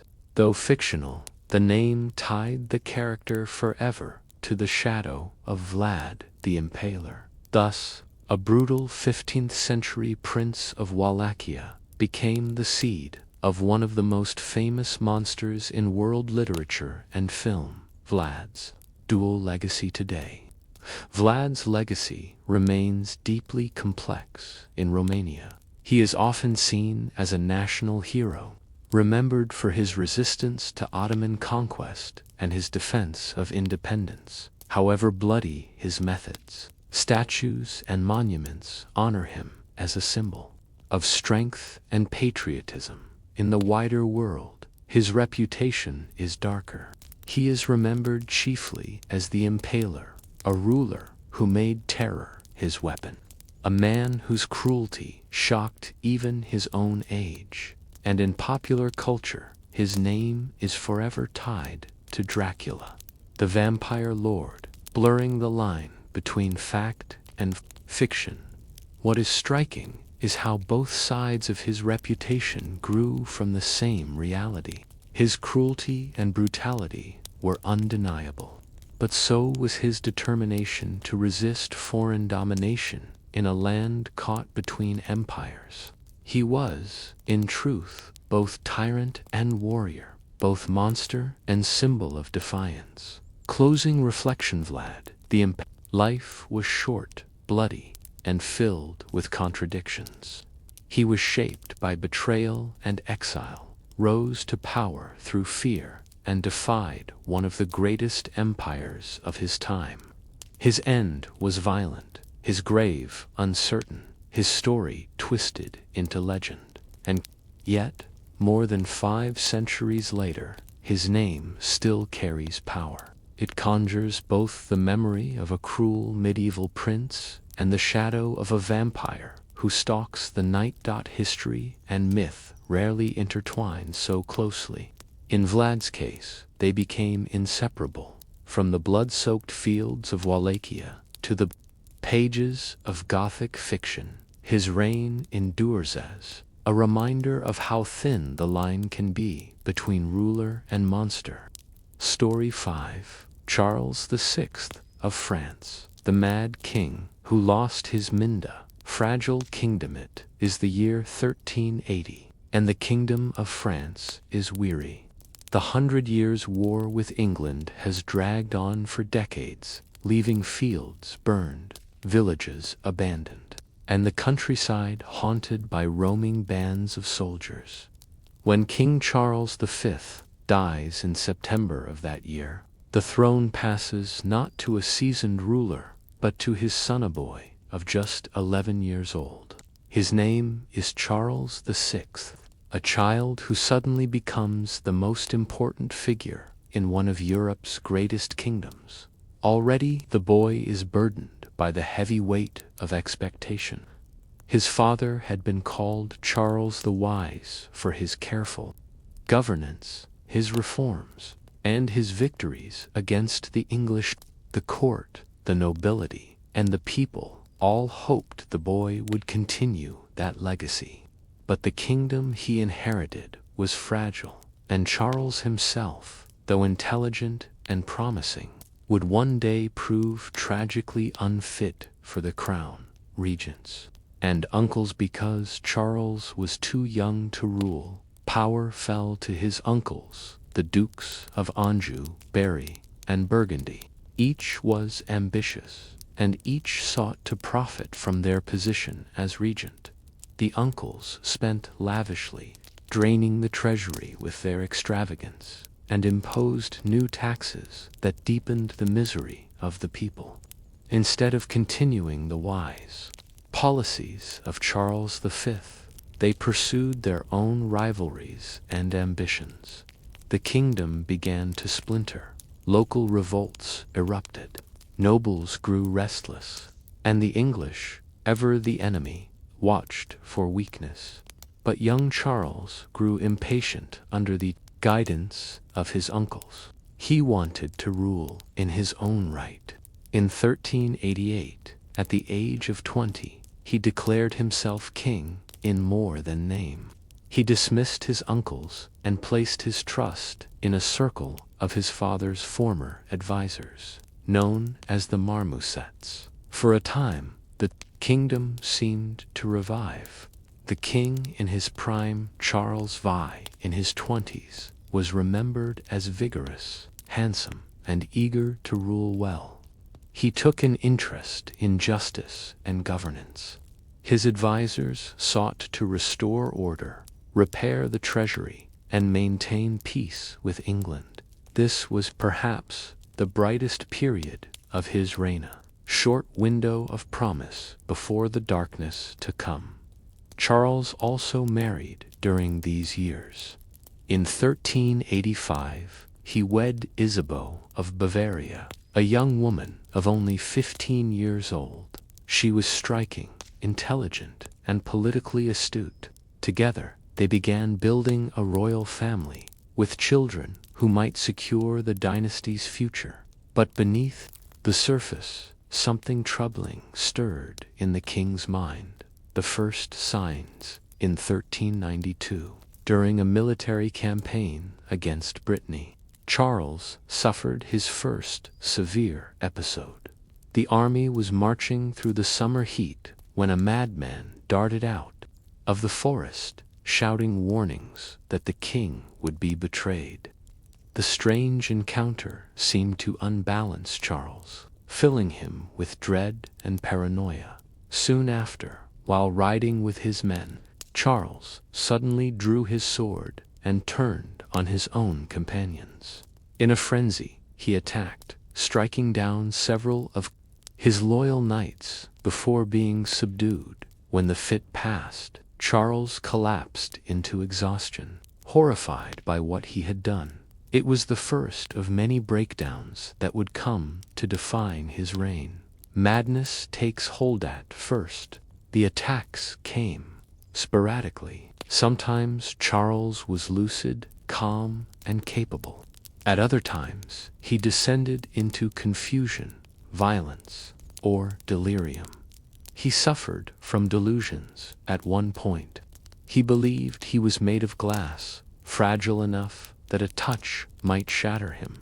To protect himself, he wrapped his body in padded clothing and refused to let others come too near. At other times, he forgot his own name and identity. There were days when he did not recognize his wife or children, when he wandered the halls aimlessly, lost in his own palace. The court was forced to adapt to a king who could not be trusted with the business of ruling. When Charles was well, advisors sought his approval and guidance. When he was unwell, power slipped back into the hands of his ambitious Uncle Zor, his equally ambitious wife, Queen Isabeau. The stability of France depended not on the wisdom of a monarch, but on the uncertain rhythm of a broken mind. Consequences for France: the king's condition weakened the monarchy at a critical moment. France was still engaged in the long conflict with England, and the rival factions within the court grew bolder as the king faltered. Two great factions emerged. On one side stood the Burgundians, led by the powerful dukes of Burgundy. On the other stood the Armagnacs, supporters of the king's brother, Louis of Orleans. The madness of Charles meant that France was no longer governed by one will, but torn between competing nobles. These rivalries would plunge the kingdom into civil war, even as English armies prepared to strike once more. Closing thought: Charles VI began his reign with hope. A boy king who sought to follow in his father's footsteps, he showed promise in his early years, but by the 1390s, his mind had betrayed him. France now had a king who might, on any given day, think himself a warrior, a glass statue, or a stranger in his own palace. The kingdom needed stability, but what it had instead was a ruler whose mind was breaking piece by piece. And as his condition worsened, the question grew sharper: who truly ruled France, the king, his uncles, or his queen? By the early 1390s, it had become clear that Charles VI's strange outbursts were not isolated incidents, but the signs of a recurring illness that would define his reign. Chroniclers described periods when the king seemed lucid, presiding over court life, issuing decrees, and even enjoying hunts and festivals. But these intervals were increasingly interrupted by terrifying episodes of madness. At times, Charles forgot who he was. He failed to recognize Queen Isabeau, whom he had married in 1385, or their children. At other times, he claimed to be made of glass, insisting that no one touch him lest he shatter into pieces. Courtiers and servants walked carefully in his presence, fearful of provoking an outburst. His fits could last for months, during which he was incapable of ruling. In a medieval world where kingship was both practical and sacred, this was a profound crisis. The king was believed to embody divine order. He was the link between heaven and earth, anointed with holy oil at his coronation. If he failed, the stability of the realm itself seemed threatened. France, already weakened by decades of war and plague, now found itself leaderless. Into this vacuum of authority stepped rival factions. Two figures dominated: Louis, Duke of Orleans, the king's younger brother, and Philip the Bold, Duke of Burgundy, the king's uncle. Both were ambitious, both controlled vast lands, and both sought to govern in the king's name. Their rivalry would plunge France into decades of turmoil. Louis of Orleans positioned himself as the natural regent during the king's illness. He was flamboyant, charming, and known for his extravagant spending. His enemies accused him of indulging in sorcery, astrology, and scandalous affairs. Some even whispered that he was too close to Queen Isabeau, a rumor that cast doubt on the legitimacy of her children. Whether true or not, these stories spread through the kingdom, damaging Louis's reputation. Philip the Bold, on the other hand, represented the power of Burgundy, a duchy that rivaled the crown itself in wealth. The Burgundian dukes commanded loyalty from towns, merchants, and soldiers across northern France. Philip was shrewd, cautious, and more disciplined than Louis, where Louis spent freely. Philip invested in strengthening his territories. Imagine the French court during this period. In the great halls of Paris, tapestries glittered on the walls. Nobles jostled for position, and musicians played. But beneath the elegance was constant suspicion. Each faction built alliances, spreading gossip and intrigue. One day, Louis might hold influence over the king's council. The next day, Burgundy. Every decision, whether about taxes, foreign policy, or even household appointments, was colored by this rivalry. The people of France paid the price. Taxes rose to fund the ambitions of princes. Soldiers loyal to Orleans or Burgundy clashed. In towns and villages, merchants were squeezed by tolls and corruption. For ordinary peasants, the rivalry of princes meant only greater hardship. The king's madness added to the uncertainty. When Charles appeared lucid, he sometimes tried to reassert his authority, but his illness returned without warning. In one episode, he ran through the palace, howling like a wolf, so violently that guards had to restrain him. In another, he forgot his own name, declaring himself to be George. Despite these episodes, Charles remained king, in part because no one could agree on how to replace him. His son, the Dauphin, was too young. Removing him outright risked undermining the sacred principle of monarchy. Instead, the kingdom limped along, with power shifting back and forth between Orleans and Burgundy, each exploiting the king's condition for their own ends. The rivalry turned deadly in 1407. Louis of Orleans was assassinated in Paris by men loyal to John the Fearless, the son of Philip the Bold. The murder shocked the kingdom but also deepened the divide. Supporters of Burgundy argued that Louis had been corrupt and dangerous, while supporters of Orleans, later known as the Armagnacs, demanded vengeance. France was now split into two camps, the Burgundians and the Armagnacs, locked in civil war. This internal division came at the worst possible moment. The 100 Years' War with England was not over. Although there had been periods of truce, the English remained a constant threat. In 1415, King Henry V of England invaded France. At the Battle of Agincourt, his smaller force annihilated a much larger French army. Thousands of French knights were killed or captured, a devastating blow to the kingdom's pride and military strength. For many in France, the disaster of Agincourt symbolized the kingdom's decay. The king was mad, the princes were divided, and foreign invaders triumphed. The people must have wondered whether God had abandoned them. At court, Queen Isabeau tried to hold the pieces together. She acted as regent during Charles's madness, negotiating with both sides. But her position was precarious, damaged by rumors of infidelity and her reliance on whichever faction seemed strongest. To some, she was a pragmatic survivor.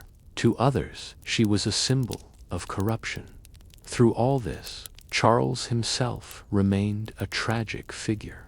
When lucid, he expressed sorrow for the kingdom's suffering, but his illness meant he could not provide leadership. His court became a strange theater, a mad king locked away in his chambers, while princes and factions used his name to justify their wars. By the 1420s, France was collapsing. The English controlled large swaths of territory, including Normandy. Civil war between Burgundians and Armagnacs devastated the countryside. Towns were pillaged, peasants killed, trade disrupted. In 1419, the assassination of John the Fearless by Armagnac supporters only deepened the cycle of revenge. The ultimate humiliation came in 1420 with the Treaty of Troyes. Queen Isabeau Burgundy and the English signed an agreement declaring that after Charles's death, the crown of France would pass not to his son, the Dauphin Charles, but to Henry V of England. In effect, the French crown was handed over to England, a shocking betrayal of the royal line. Charles VI himself, lost in madness, played no part in the decision. Picture France at this moment. The king, once admired for his youth and promise, was now a broken man, drifting between delusion and silence. His wife and princes signed away his kingdom. His son, disinherited, fled to the Loire Valley to rally supporters. For the French people, famine, war, and disease compounded the sense of despair. And yet this was not the end. Charles still lived, his reign dragging on despite the ruin around him.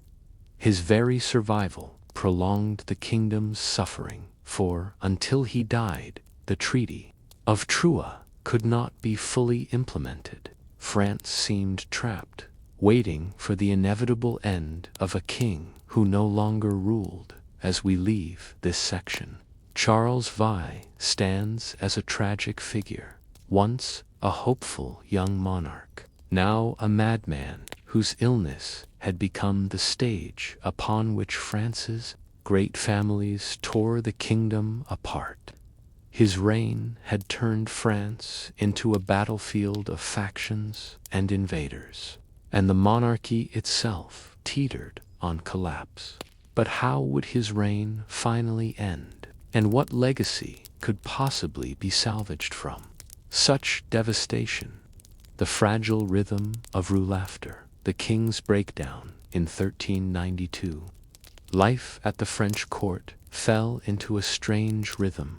Charles VI would recover enough to rule for months at a time, presiding over councils, receiving petitions, and even showing flashes of his father's wisdom. Then, without warning, he would plunge back into confusion, able to recognize his own family, gripped by paranoia or lost in fantasies of fragility. In those lucid periods, the realm had a king. In the dark ones, it had only factions, passed like a pendulum from one group of nobles to another, depending on the king's condition and who could reach him first when clarity returned. This uncertainty bred ambition. Every noble believed he could seize influence by controlling the king's person, and every decision Charles made was suspect, for it might have been whispered into his ear by whoever happened to be at his side during a lucid interval. For France, the monarchy became less a symbol of unity than a stage for rivalry. Queen Isabeau's Roll into this confusion stepped Isabeau of Bavaria, the queen. Intelligent and politically astute, she soon became one of the most important figures at court. When her husband was unfit to govern, she often assumed a central role in decision-making, but her position was delicate. As a foreign-born queen, she faced suspicion. Rumors circulated that she was unfaithful, greedy, or in league with one faction or another. Satirical poems mocked her influence, accusing her of draining the treasury with luxuries or plotting against the kingdom's interests. Still, she endured. She had children to protect, most importantly, the Dauphin, heir to the throne, and she understood that France needed a functioning government, even if its king was broken. The rise of rival factions, two major powers, crystallized around the kings. Illness: 1. The Burgundians, led by Philip the Bold, Duke of Burgundy, and later by his son John the Fearless. Wealthy, ambitious, and pragmatic, the Burgundians sought to control the monarchy through marriage alliances and influence over the queen. 2. 3. The Armagnacs, loyal to the king's brother, Louis of Orleans, and later allied with the Count of Armagnac. This faction presented itself as defenders of the royal family's true interests, but they were just as ambitious as their rivals. For between these factions, the kingdom fractured. Cities declared loyalty to one side or the other. Nobles raised private armies. The court became a battlefield of whispers, bribes, and assassinations. And all the while, the king drifted in and out of madness. The Bal des Ardennes, 1393. One of the strangest and most infamous events of Charles VI's reign occurred at a masquerade ball in Paris, held to celebrate a noblewoman's wedding. Charles and several companions, dressed as wild men, their costumes made of linen. The men danced through the hall, howling and cavorting. But disaster struck when a spark from a torch set one costume aflame. The fire spread rapidly among the dancers. Trapped in their flammable disguises, several men were burned alive before the horrified guests.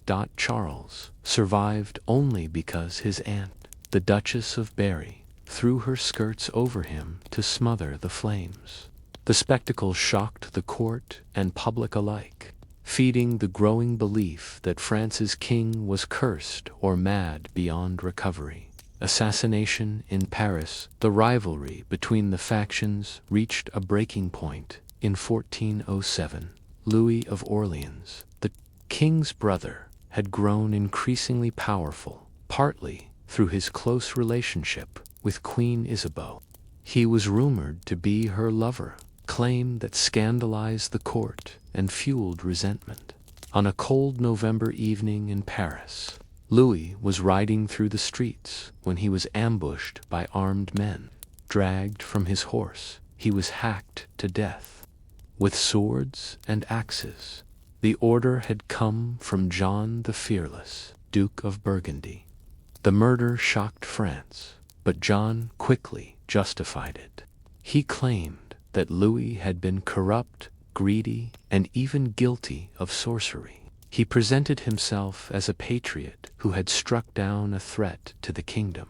Instead of uniting France, the assassination deepened its divisions. The murder of a royal prince set the stage for outright civil war. France at war with itself from 1407 onward.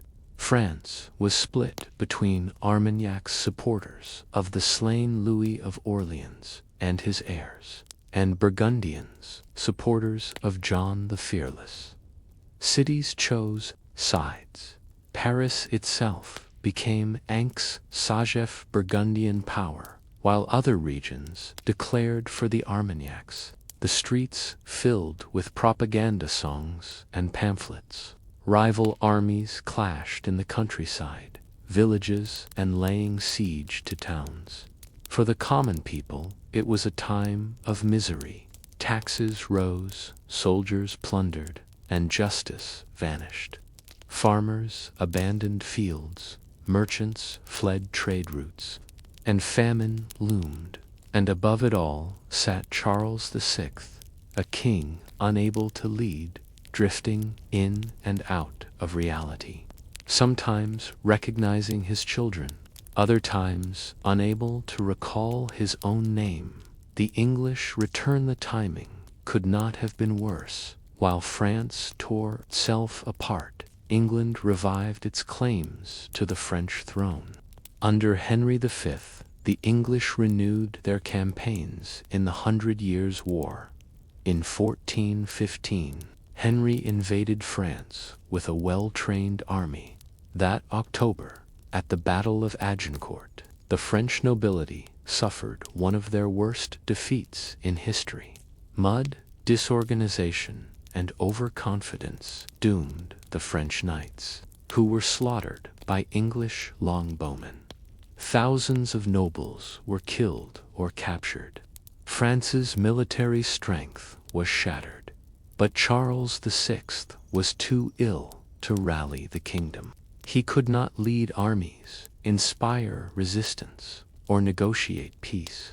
The burden fell instead on the factions, and they cared more for their rivalry than for defeating the English. The Treaty of Trabes, the 1420s, the situation grew desperate. In 1419, John the Fearless was assassinated during a meeting with the Armagnac leaders, a killing that mirrored his own murder of Louis of Orleans years earlier. This inflamed the conflict even more. Meanwhile, Queen Isabeau took a controversial step. In 1420, she signed the Treaty of Troyes with England. Under its terms, Henry V of England would marry Charles VI's daughter, Catherine of Valois. More shockingly, Henry was recognized as heir to the French throne, disinheriting Charles's own son, the Dauphin. Many saw this as betrayal. Was Isabeau protecting France from total collapse, or selling out her own dynasty? Historians still debate her motives. What is certain is that France, under a mad king, had agreed to give its crown to a foreign power. A broken monarchy by the 1420s, Charles VI was a hollow figure, sometimes lucid enough to hold court, other times wandering the halls in confusion. He had become a symbol of the kingdom's weakness. Those around him treated him as a puppet, useful when he was calm, irrelevant when he was not. His children grew up amid chaos, with their futures uncertain. The people of France, weary of war, famine, and division, saw in their king not strength or wisdom, but the reflection of their suffering. The once proud monarchy of France, which had stood as a symbol of power and unity, had been reduced to a battlefield for nobles, a bargaining chip for foreign powers, and a tragedy in human form.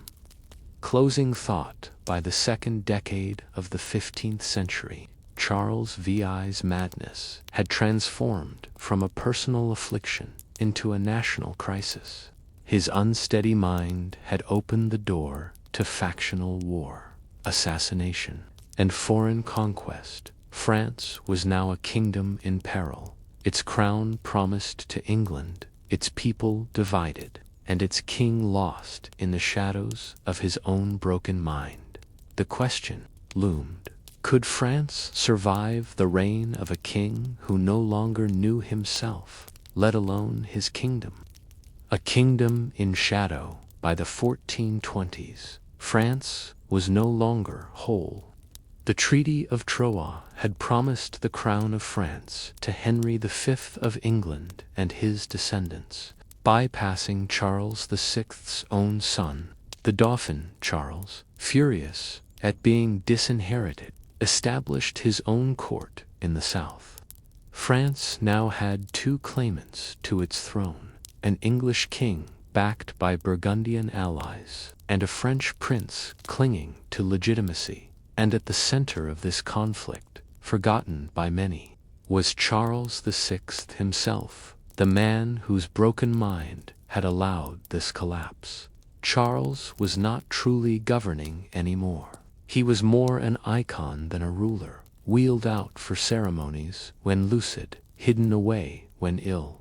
His madness had become routine, a grim backdrop to a nation at war. Lucid moments and final madness. Those who lived near the king recorded strange patterns. At times, Charles appeared startlingly aware. He could converse sensibly, give orders, or recognize his wife and children. Such intervals sparked hope. Perhaps the king was recovering. Perhaps God had finally lifted his punishment. But, inevitably, the episodes of madness returned. He would mistake his servants for enemies. He sometimes failed to recognize Queen Isabeau. He claimed he was made of glass, terrified that if anyone touched him, he would shatter into pieces. This bizarre belief, known to historians as the glass delusion, was among the strangest symptoms of his illness. The king would sit motionless, wrapped in protective clothing, refusing to move in fear of breaking. It was a tragic image. The most powerful man in France, reduced to trembling fragility, convinced of his own brittleness. The English inheritance. In 1422, the situation took a dramatic turn. Henry V of England, at the height of his power, suddenly died of illness. His infant son, Henry VI, inherited both the throne of England and, under the Treaty of Troyes, the claim to France. Charles VI was still alive, and still technically King of France. But in the eyes of many nobles, especially the Burgundians, the crown already belonged to the child Henry VI. Thus, when Charles VI finally died later that year, the monarchy of France was in a state of disarray. For the English and their allies, the infant Henry was now King of France. For the Armagnacs and the supporters of the Dauphin, Charles VI's son was the rightful heir. One king's death, born from years of madness, had split the kingdom into two irreconcilable claims: the Dauphin and the birth of resistance. Charles V's disinherited son, the Dauphin Charles, was not an obvious savior. His legitimacy had been denied by the Treaty of Troyes. He lacked resources and territory, and many nobles doubted his capacity. But his father's madness and the humiliation of the treaty gave the Dauphin a powerful narrative. He became the champion of a France betrayed by its queen, weakened by its factions, and stripped of dignity by foreign kings. It was during his struggle that a young peasant girl named Joan of Arc would emerge, claiming divine guidance to restore the Dauphin and rescue France. Her story, one of faith, visions, and sacrifice, was born directly out of the chaos that Charles VI had left behind. Without the Mad King's broken reign, there would likely have been no Joan of Arc, the people's king or monster. Historians have long debated how ordinary people viewed Charles V. To some, he was a tragic figure, a man afflicted through no fault of his own, punished by God, perhaps even cursed. His suffering mirrored their own. In ballads and chronicles, he was described with pity, a man broken by forces beyond his control. To others, he was a disaster. His madness had allowed factions to run wild, plunged the kingdom into civil war, and handed France's crown to foreigners. For them, Charles VI was not a tragic king, but a cursed one, the monarch who nearly destroyed France. The truth lies somewhere in between. He was both a victim of illness, and a monarch whose weakness cost his people dearly. The Queen's reputation, no figure from Charles's reign suffered more in reputation than Queen Isabeau of Bavaria. She was accused of betraying her husband, of indulging in luxuries while the kingdom starved, of adultery with the Duke of Orleans, and of handing France to the English through the Treaty of Troyes. In popular memory, she became a villain, greedy, unfaithful, and cold. But modern historians have softened this image. Isabeau was trapped in an impossible situation: a mad husband, warring nobles, and a country in collapse. She made compromises, some disastrous, like Troyes. She also kept the machinery of government turning for decades when the king could not dot in many ways. She was a survivor of her husband's madness as much as the kingdom was. Lessons of A Broken Crown. The reign of Charles VI stands as one of the clearest lessons in medieval monarchy, that the health of the king was inseparable from the health of the realm. In an age without regencies, parliaments, or mechanisms for handling royal incapacity, the entire structure of France crumbled when the king's mind crumbled. His madness exposed the fragility of monarchy itself. When the king was weak, the kingdom was weak, and yet, out of that weakness, new forms of identity began to emerge. Loyalty shifted from the person of the king to broader causes: the Dauphin's resistance, the English claim, the Burgundian alliance. In this way, Charles's reign marked a turning point in French history, where the idea of France began to detach itself from one man's body and mind. Death of the mad King Charles VI died on October 21st, 1422, in Paris. His funeral was somber, attended by nobles who were already fighting over his legacy. He had been king for 42 years, yet for much of that time he had not ruled. The French chronicler Jean Juvenal d'Ursins summed up his reign simply: the king was often sick in his understanding, and this was the cause of great troubles in France. His death closed one of the most disastrous reigns in French history, yet it also marked the beginning of a struggle that would eventually lead to recovery. Under his son Charles VII and the inspiration of Joan of Arc, legacy of madness, Charles VI is remembered today not for victories, policies, or cultural achievements, but for his madness. He is the mad king of France, a man who believed himself made of glass, who ran wild in forests, who forgot his own family. But behind the madness lies a deeper story of a kingdom vulnerable to internal rivalries, of the dangers of factionalism, and of the human fragility behind medieval crowns. Charles was a man, not a monster. His tragedy was that his illness came at a time when France could least afford weakness. His personal suffering became a national catastrophe. Closing reflection: Charles V's reign left scars on France's civil war, English conquest, and a shattered monarchy. Yet it also forged the crucible from which France's eventual revival emerged. The Mad King was not the end of France, though it often seemed so during his lifetime.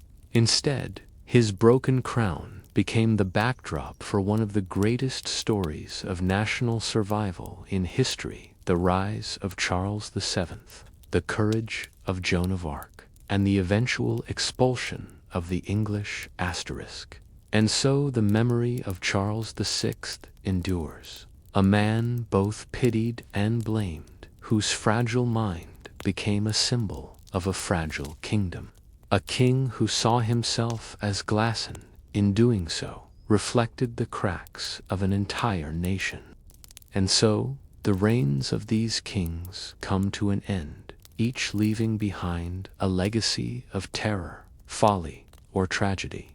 Vlad the Impaler's forested lands, Charles VI's glass-shattered court, and countless other rulers remind us that history is built not only on victories, but also on human frailty and the quiet consequences of power.